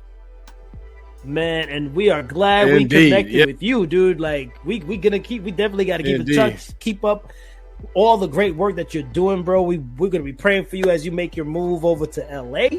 I mean, God's with you, bro. Like you got it. You got thing. And you know what? I'm gonna tell y'all one person that really inspired me, and a lot of people might be shocked by this, but I would say Snoop Dogg. And the reason why I say that is that, you know, I know that a lot of times people try to pull bad things out of people's life, but the one good thing that I actually do like about Snoop Dogg is that, you know, I can't never speak to, like, you know, a personal experience, because, you know, a lot of times with people that, you know, that are famous, a lot of times we know the artist, we don't know the person. But as an artist, I can say that I like that he's always got like something positive to say. He's always kind of encouraging people and not trying to tear nobody down, like, you know, not publicly at least, but I admire him and I give him a lot of respect for that. You know, I think that's a beautiful thing, and like seeing him collaborate with some of the young artists and things of that nature, I think that's important, because again, like I said, a lot of times in some of these industries, you see a lot of older people like, these young people are like this and I'm not gonna, but no, if you don't show people the way of doing things, then how will they know? So I think, to me, you know, older people have to remember that they were once young sometimes. And so I think it's always good to be kind to people and, you know, treat everybody, because you never know who people will become. Like, you know, I've seen people, you know, like I said, I got a cousin right now that, you know, he was acting in one of my films one time, and then from that, like, you know, God has blessed his career. He took off, you know. He's doing very well in the film, and he's really good. Matter of fact, he doing so well. There was one time I was talking to the one podcaster, and she was like, I was talking to her about, you know, potentially being on her podcast. She like, oh no, I want to interview your cousin, man. Like, real talk. He seems like an interesting. Yeah. I'm like, well, no problem. Let me see if I can get him for you. Man. Wow. And see, he ended up turning it down, and she could have had me on this. You know what I'm saying? But it's all good. Nah, you see, it's all good though. It is all good. Well, I mean, it's been an honor talking with you, my dude. And like I said, we're going to be keeping up with everything you do. You have any plugs you want to throw in here before we wrap up? Yeah, sure. So my work is on Vimeo, Wade Filmmaker 777 on Vimeo. I'm not saying my work is perfect, but, you know, it's mine. So feel free to check it out if you want to. Like, no pressure if you don't, but I thank you for listening, and I thank you all for having me, and, you know, just keep spreading love. You know, that's all that matters. For sure, man. For sure. Spread that love, bro. Spread that love. Man, we will be in contact for sure, sir. LA, look out for our guy, Wade Simmons. He is sponsored by his podcast. Sure. I appreciate that. If you got a shirt you want us to wear, we'll promote you. Man, I really appreciate it, man. And I thank you both for having me. And like I say, you know, I never meet strangers. So, you know, you all are my brothers, and I'm definitely going to keep in contact. I keep in contact with everybody podcast, because I got a feeling that, you know, I feel like God going to bless not only me, but all of us to do great things. But we got to trust him and just stay kind and just stay pure, you know. A lot of things can take you off, you know, the right course, but if you stay on the right track, you'll be all right. Because it's not all about just money and, you know, fame and things of that nature. It's just about doing what you love and making a difference and having the right motives for trying to do what you're doing. That's the most important thing. Man. Yeah. Man, that's the word. That's it. That's That's the it word right there. The Church of Wade. The Church of Wade. I told you he good. Did I tell you? I told you he good. It's really good. Man, brother, we will be in contact with you for sure. God bless, man, and just thank you once again for coming through the podcast and blessing us. Oh man, anytime. Man, next time I come on, I'm gonna make sure my lighting's a little better, y'all. You good, man. You just shining too bright, bro. You just so much light in your life. You just good. But thanks for having me. All right, brother, man. Take care, man. All right. Mr. Wade. All right, Simmons, Mr. man, Wade came through with a light that will continuously shine on this podcast and in life. If you, that was incredible. That was incredible. And man. I there's a fire in me right now. I don't know if you're feeling pretty hot. He was very profound. Yes, very. And the ambition that is in that man's soul. Ooh, and still going. It's like he gonna fall into new things as he progress. Yeah. You know what they say? Strike while the fire real hot. The pan hot. That man pan is hot. Yeah, it's hot. Got me hot Steam. Now. I'm about to go do something right now. Late at night. I don't know what I'm about to do, but I'll go build something. Well, I'm about to go build something. Shit, I'm ready. I'm ready to do it. Let's go, Dre. Let's go, G. We building something. Man, cannot wait to have him back on this podcast, dude. Oh, that was fire. That was fire. Okay, so we do have. I mean, that was like a superhero that we just had on in many forms. Yeah, and now we got to talk about an actual. Now we talking Superman. Superman. Yeah. You saw Wade wasn't Superman. That was Wade. Yeah, that was Wade. Wade was Superman. No, actually, it was what's his name? David Cornsett. Right, Corn Sweat. Corn Sweat. Yeah, he's the new Superman. So the new Supes, we saw it.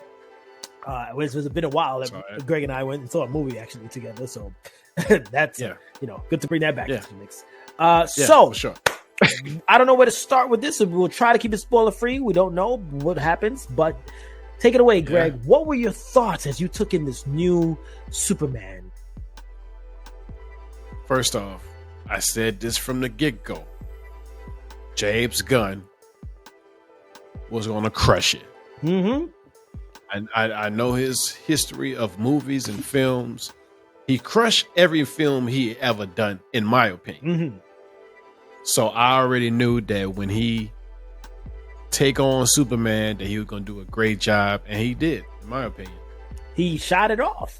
Gunn did the thing that Gunn do. He popped off. Gunn, I mean, pop that gun. Yep. He popped. That kind of doesn't work too well. No. Scratch that. Scratch that. Look. Yeah. Yeah. No, he definitely laid down the DCU boom that they needed. Like that. That what they needed, man. Reinvigoration, if you want to throw that in there. Get that thing relit. Yeah. The new pilot. It was the, like, when you watch it, it's like you can't not compare it to the previous DC universe, because it's like, it's basically like dark versus light. Yeah. In a way. Like dark versus, and it's like Superman. Dark versus Wade. Right. And Superman is like very hopeful. Yeah. Superhero. Yes. It's like the only way it must be done is this type of way. Yes. Man, now you spitting facts. Even though Jesus. Even though the Man of Steel was a good film overall. It was like a more realistic take on Superman, but Superman at the same time is a more lighter character. So right. I see Man of Steel more as an experiment than an actual representation of Superman DC universe. Right. Yeah. Yeah, I mean, that Superman from Man of Steel, once again, that was one of my favorite Superman movies before they went and fucked everything up, right? But he was dope. But you're right, he was a little too over serious. You know what I mean? He's playing all these sad songs. He's like, damn, Superman got to work in a bar. Like, what the fuck's going on? Yeah. You know? Yeah. But this one now, it's like a lovable Superman. Like this man, this alien, I should say, this alien was like, you trying to fit in to this planet, you know, live a life and as best and honorable as possible, but he could hurt. He can bleed. There's vulnerability. He can hurt. There's vulnerability to the Superman. There's anger in the Superman. There's like human characteristics in the Superman. He's not so. This stands for hope. Okay, cool. It's not a mess. Stop being so fucking serious. Stop being so serious. This Superman comes through with all these colors and vibrant colors. And the thing I love too with this movie was James Gunn said, hey, y'all already know all this superhero shit. Y'all already you know don't need no origin tale. We ain't giving you that. We're not doing that. We are not doing that. And I love how the movie opened up. It gave you like, okay, these motherfuckers been here for a minute. All right. And this motherfucker right here, he's hurt. He lost his first battle. All right. And this is what's going on right now. So shut up and watch the movie. Like, this is it. These people exist. This is more what or happens. less.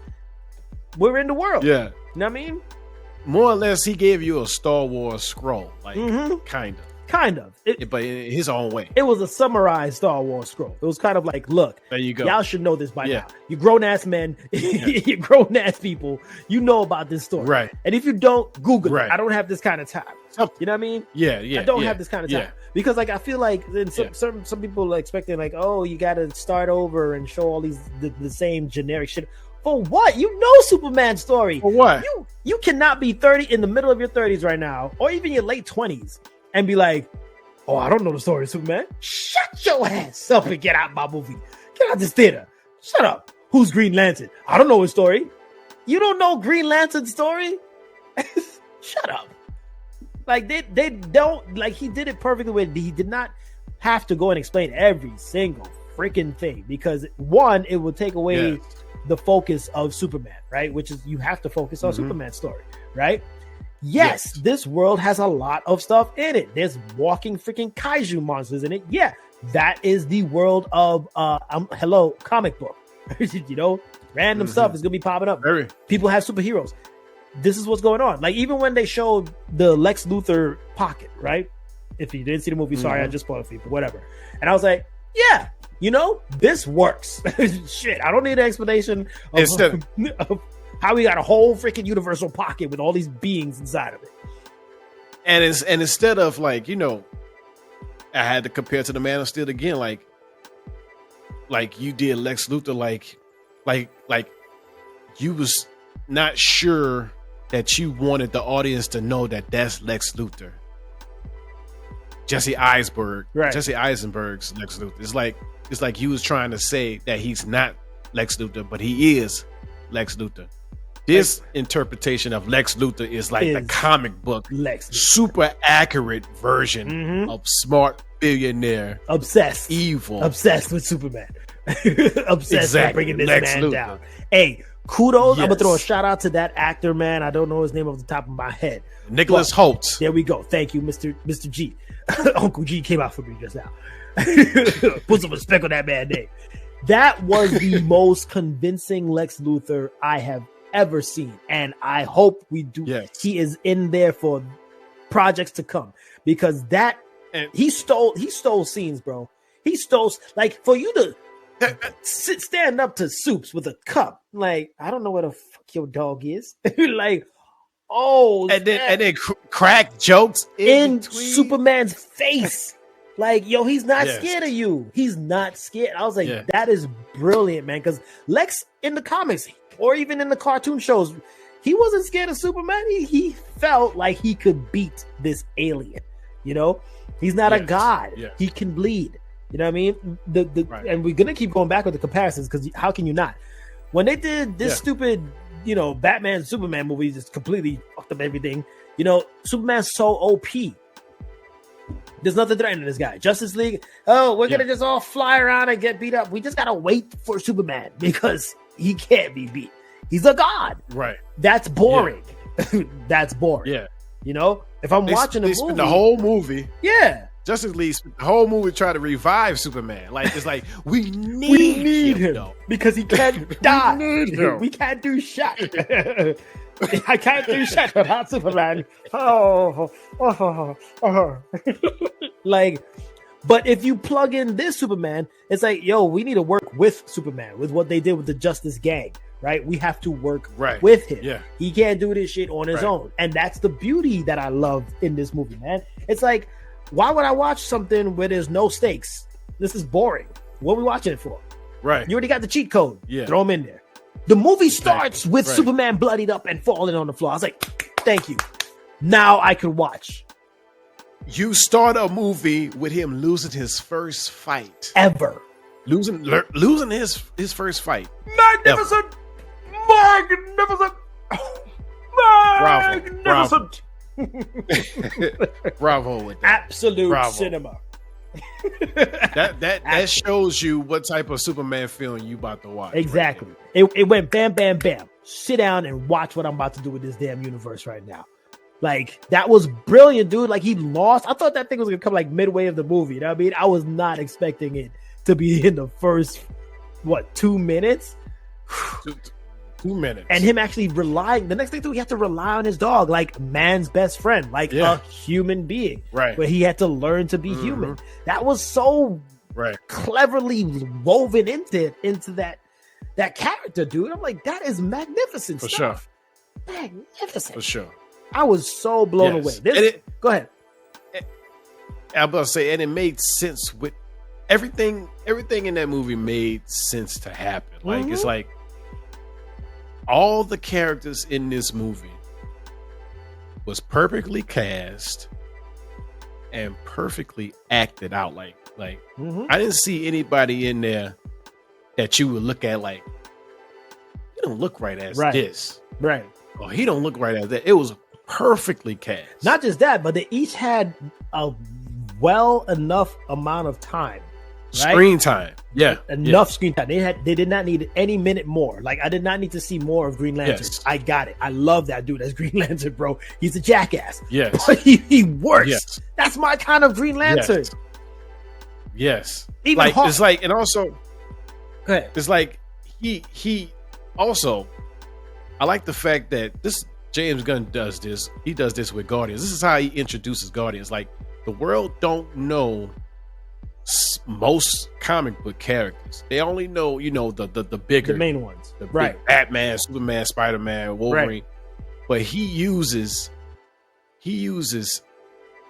B characters, C characters, and D characters and rank them up as popular characters. So when you watch them for the first time on screen, you like, oh, this is my favorite. This is my new favorite hero. That's how you rank it up. Can I just throw in who you're talking about? Mr. Terrific. Mr. Terrific. There you go. Because I'm one of those people that you talk about. I had no idea who this guy was. None. You have no clue who he is. Yes. And I was like, why is he wearing black paint and he's already black? I don't get it. But I get it. I get it now. Yes. And he's a great character to use. He is great. Yeah.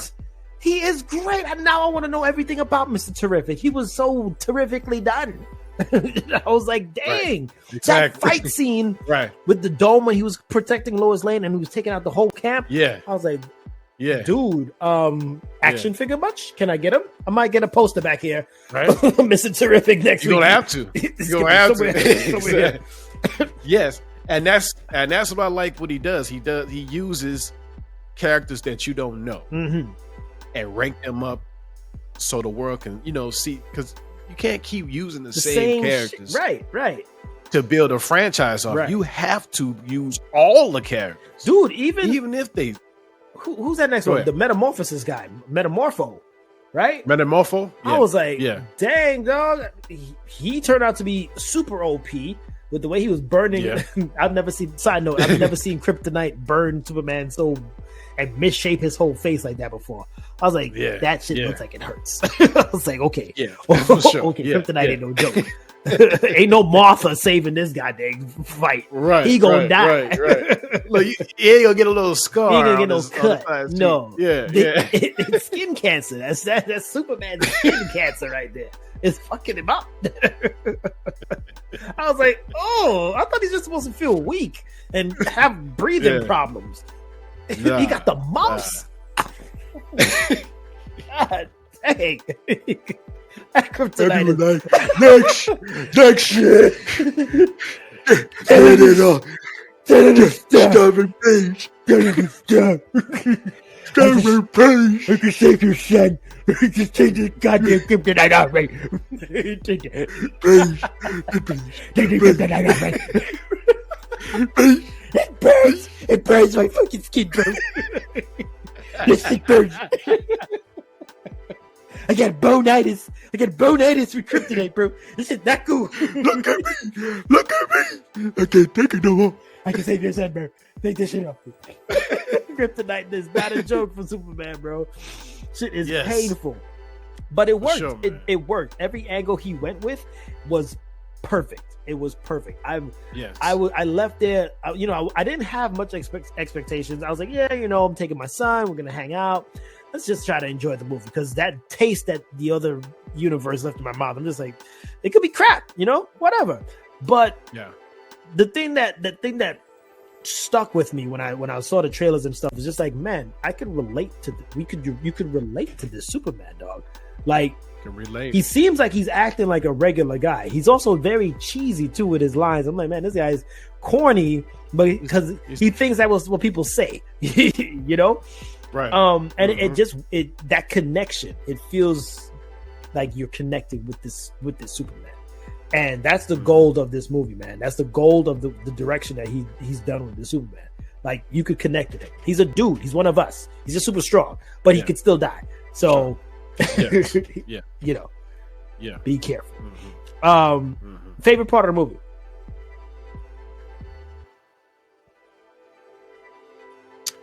Favorite part of the movie is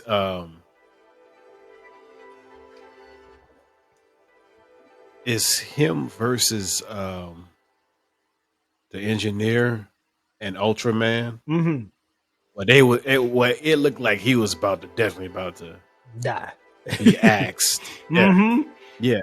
And the idea he had, no spoilers.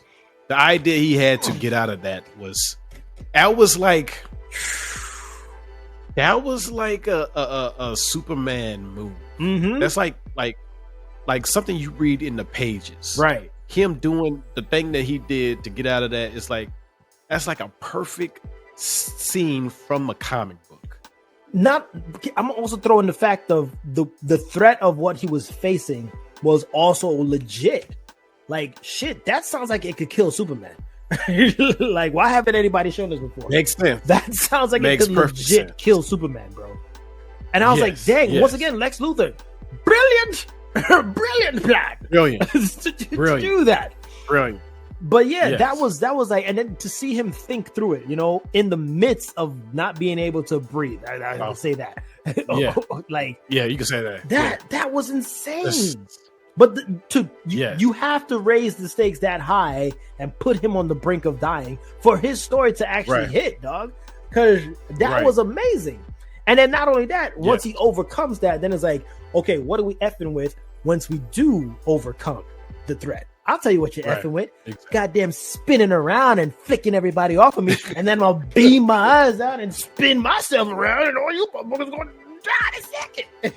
I was like, yo, he did a laser beam tornado. And it's like, that moment also is like, he pans to this chest in that scene. And it's like, dude, like, it's like James Gunn saying, don't forget who you looking at. You're looking at Superman. Don't forget this is Superman. I was struggling for the first hour and a half, but don't forget this S on my chest. Don't forget. Don't forget. I do's damage. I do's the damage. Y'all were Right. effing me up and stepping Yeah. on me and all this shit for half the movie. Watch now, don't forget. But you felt like you could root for this Superman, man. Like when Superman, man, that's funny. When the kid, right, puts up the flag in the middle of that little, tussle that was happening with the border patrol or whatever. Yeah. And he's like, I'm glad they used the same track because and they remixed it a little bit to make it more impactful. And I was like, Superman, Right. and like the Marvel side of me was like, what are you doing? What? You don't root for DC? And I'm like, I do now. Superman. You know how many years I've been trying to get you on DC side? But the DC side of me was dying. The Marvel side of me was dying. But also, I like how James Gunn used a vial of Richard Donner's / Christopher Reeve's Superman aesthetic or look to factor in this Superman. It's not like he's using like fonts and songs. I mean, like, instrumentals. He's using a sliver of that to remind you more of who Superman is. So it was a great movie. It was like an ode to the past Superman too. Like, hey man, give it up for the one that originally did it. You know what I mean? Christopher Reeves. A little bit of old, a little bit of new, and just and it just mashed it together really perfectly well done, man. I'd have to. I mean, I want to give it I had it at a 9, but I want to give it a 10, bro. Like, I feel like as a Superman movie, I had the same thing. thing. I had the same thing. I was like, I have it at a 9, but I want to give it. I want to give it a 10 because what? Because more I didn't see. Can I want? There's nothing more I wanted. It's like I'm just hopeful for this new DC overall. Right. Well, we'll get to that when they do the other projects and whatnot. But I mean, but I'm just saying, like I'm not gonna be. Not gonna hold the movie back. Like, right. I'm not gonna hold the movie back. Right. So. And then and even how they threw in the cameo, right? The Supergirl cameo. And I was like, oh man, now I can't wait to see that because she looks like she's gonna be badass. Not some cheerful, freaking happy-go-lucky look. girl. That's a different look for Supergirl. Yeah. That's more of current comics of Supergirl. That's a broken Supergirl that needs to figure some things out. Sign me up for that. I can get in touch with that one. Yeah. But what was I gonna say? And even what was it? They had Peacemaker in there too, the little cameo. You know what I mean? They plugged in some things here and there. That's another thing I've been saying this for Marvel. I'm like, why y'all can't incorporate like that? What I'm talking about, like, why you can't incorporate a character from another franchise in a commercial, something small in this movie, or something small. Why you can't incorporate that to make it more of a universe, right? And because they're there, right? They exist there. So why are you trying to play this game? Why are you trying to play this game? Like, I'm looking at you, fucking, Daredevil. Why you can Spidey just swang by? Oh shit, there goes Spidey. I bet. Oh snap. That's all I want. Like, why you they exist there? Why you trying to play like, oh no, they're not there because we just work with this one property for now. But it's the whole fucking universe. What's the point of a universe? It's supposed to be right. If it's not a universe, if you ain't using the verse, it's a universe. Exactly. If you ain't using the verse, it's just a uni. This is a uni. It's a uni. This is a unique, a unique character. But that's why that's what we love. What James Gunn did, right? It's like, look, this is the universe. Okay, these people exist, and they will pop up randomly, shortly, whatever. It's gonna happen, and we thank you for that. It's gonna happen. Jeez.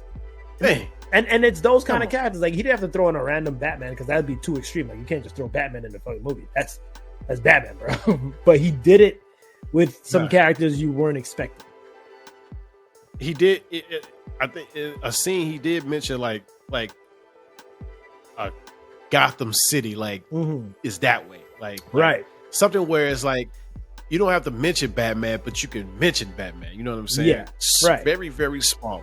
Yeah, we'll go off on the whole what the hell up in Marvel shit another day, because that could definitely spin off right there. But thank you, James Gunn, for delivering on this Superman movie from top to bottom. If you haven't seen it, go check it out. It's fun for everybody. It's definitely so rewatchable. It's so rewatchable. Like, I'm watching it tomorrow. Oh yeah, you take it. Yeah, and I might join you. Shit, what time? I'll leave Monster Jam early. Well, we gotta go watch Superman again. Go check out the Superman. Monster Jam. Yeah, man, it's super rewatchable, and it's just super enjoyable, man. So, yeah, thank you. So now we're just gonna. I mean, we've had so many iterations of Superman. There's so many Supermen that we're just going to go off the top right here. Who are your top three? We're going to do a top three. Your top three Superman after now experiencing this one. So who you have at three? Who's your third? Or you want me to go? I'm going to let you go because... it's hard? Yeah, I got it. So at number... I see you having a little trouble. Number three for me, I'm going Dean Cain from Lois and Clark, New Adventures of Superman. I have him at 3. Dean Cain at number 3. Okay.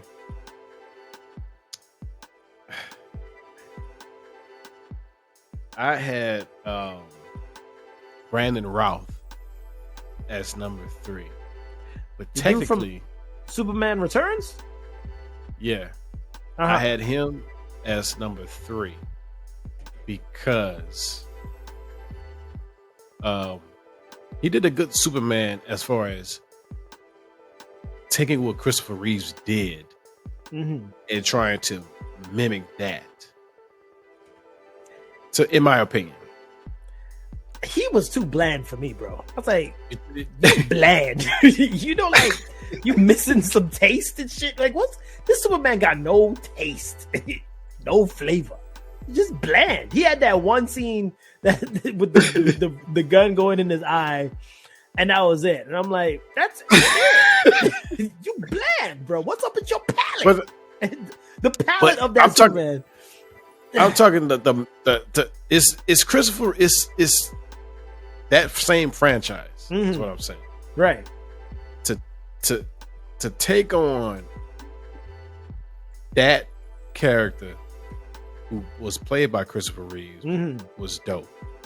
I think, in my opinion, if Brandon Routh did a whole another Superman in his own way, you would have thought that you would have had him in the list. Just put it that way. You had him in the list. True. Maybe 3. Maybe. But Dean Cain, I mean, like I watched that series. Like that shit was a good damn series, right? Lois and Clark. Yeah, he gave Superman some serious personality. You know what I mean? They had a lot of back and forth, and he had some dope fights and whatnot.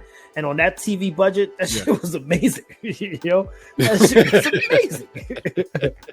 I was like, they did this with this kind of money. This is pretty good. This is pretty good. Dean Cain, man, really good, really good. It's a good suit.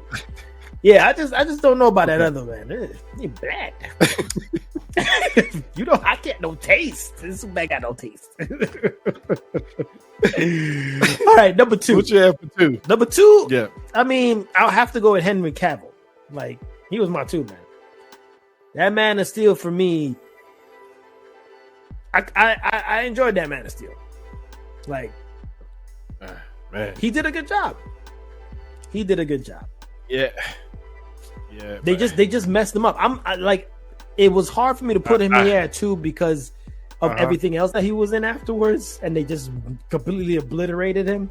But if I'm looking at just the Man of Steel movie only, that's why I put him on my 2. I'm thinking about all variables of Superman. It's like I really didn't see a Clark Kent in any of Henry Cavill's character. His run as Superman. So no, you're right, because they fucked it up, Craig. I'm going with David Cornsweet as number 2. At number 2? Okay.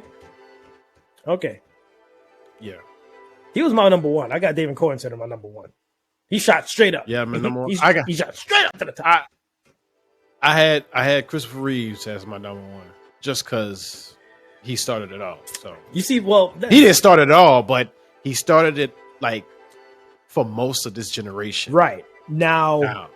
So I got like I couldn't put him on my list because of Superman 3 and 4 was just straight up trash, bro. Like that shit left a bad taste. That left another taste. That shit nasty. That shit nasty. It was, but like I kind of like 3 only because of Richard Pryor. I knew you were gonna say that. Was 3? 3? Yeah, I think right? It was 3, and then 4 was the other guy. Yeah. I don't know what the hell that shit was going on. Now 4, 4. Oh, but as Christopher Reeves as Kal-El Clark Kent, it's hard to top what he done. The impact that he had. But they are getting close. I need to see another Superman film. I think this David guy's pretty close, my guy. That's what I'm saying. Close. Once I see another one, he has 3. He has 3 might chances. take the cake, man. He has 3 chances. Yeah. For me, that was the most. That was the most enjoyable Superman I've ever seen. Right? Because me, even too, watching the old Superman movies, you can tell I'm like, this looks fake. Just like, because it was the era. I know, but I'm just era. like, I can't really like it. I just can't like it because the lighting's off. I'm like 8 years old. The lighting is off. It's not believable. Damn it! Give me the whole.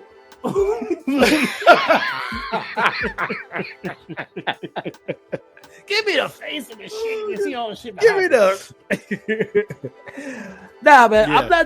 I'm not throwing any disrespect to Christopher Reeves, man. He was phenomenal. But over the years, once you start seeing what's better, I'm like, once you start seeing special effects grow and then you get to see the character fully developed into what they should have been. Yeah.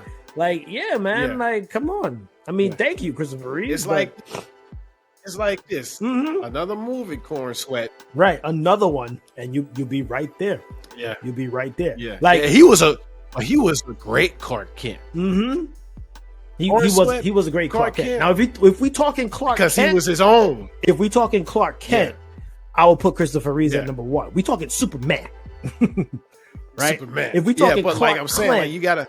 Clark Kent, he will be number 1. Corenswet will be 2 for me, and then I'll still keep Dean Cain. Yeah, Henry Cavill. You'll still keep Dean Cain. Yeah, Henry Cavill would not be. Matter of fact, I would have made. No, who's that dude from Smallville? Tom Welling was a great Clark because he was a good Clark Kent. Because he was never Superman. Right, he was a great ass Clark Kent. But you have to factor in Clark Kent is Superman, right? So you gotta have them neck and neck. But if we just speaking Clark Kent, that dude from Smallville will be number 3, right? We got a top 3 Clark Kent now. Yeah, shit. All right. So, if we talking Superman, Superman. Yeah. So Christopher Reeves, rest in peace, my dude. You were a great Clark Kent for me, but a great suit for Greg.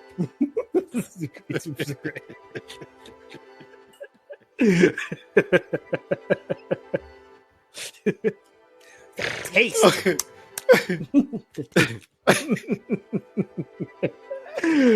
Oh man. Oh god. But yeah, overall, man, we're in a good era now going forward with Superman, and can't wait. Hopefully, we stick around for another 30 years, and they're just in a golden era now. And DCU is way better than fucking Marvel Universe. I can't say that shit. Wow. I can't believe I'm saying that shit. But after he did Suicide Squad. But so technically this is, and he did Peacemaker season 1, so he's not new in the DC universe, James Gunn. Mm-hmm. So but he's just creating the universe bigger. He's got the right kind of guns to do it. See what I did there? Yeah. I think it's time to call it. Let's call it right. Yeah. Thank you, Call it right there. Yes, thank you. Now it's time for positive. Chakra. Bring your ass down from the sky, Yes. G. Yes. Come here. Here we go. The amazing can only be created by facing fear, risk, and failure during the process. I'll say that one again. The amazing can only be created by facing fear, risk, and failure during the process. Was that from Wade That's it. Simmons? Because that sounds like what he would say. That sounds like Possibly. from the Book of Wade. From the book. Chapter 6, verse Yes. 4. Yes. It sounded like he said that during the interview. Bro, Yes, for sure. that was if that's not straight up his story and what he believes in. Right. I don't even think you can say, you don't even have to explain anything else. You need a deeper explanation of that positive chakra. Go back and listen to that interview. You'll see what we're talking about. Reel it back. Rewind it back.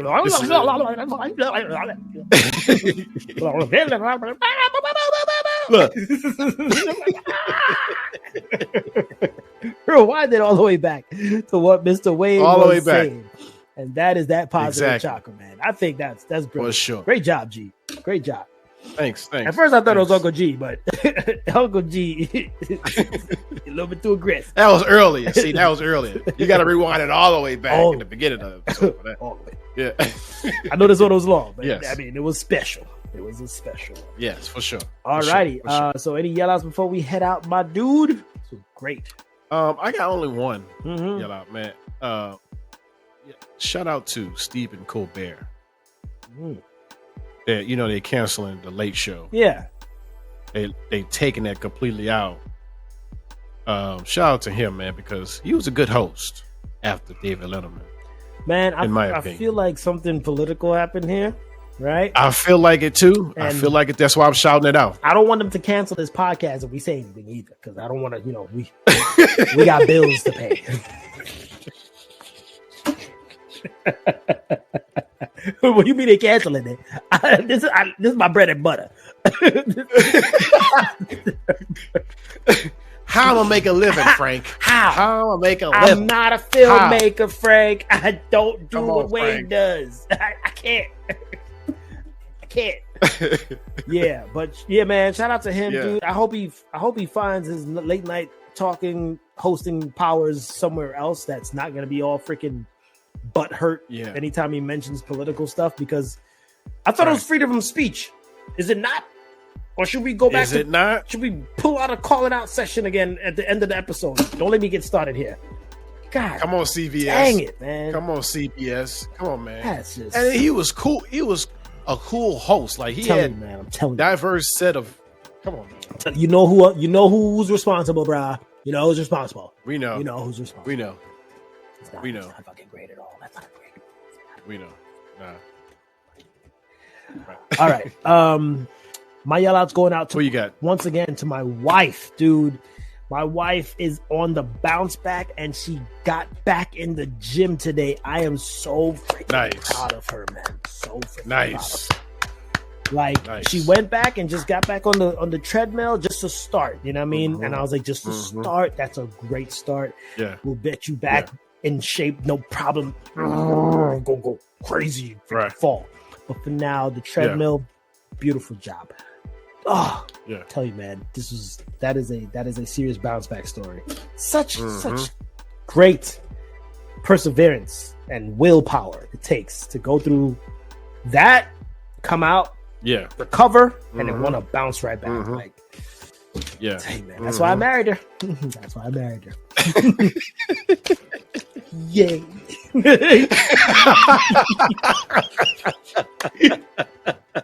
Yay.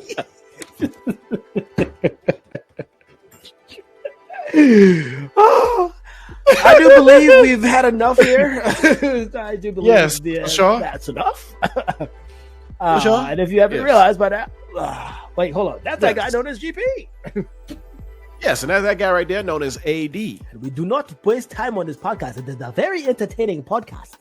We have very spiritual leaders who will lead you to the right path. Mr. Wade Simmons. That man is a man of the people. He's really smart. He will not put makeup on his face and do dumb shit, you stupid man. But anyway, 166 episodes in, right? This is kind of what this is what we do. This right? is what we would do. This is what pays our bills. Yes. And now it's time for us to pay some dues. See, it goes head in head. It can't be broke. So we will catch you on the flippity fly. Flying.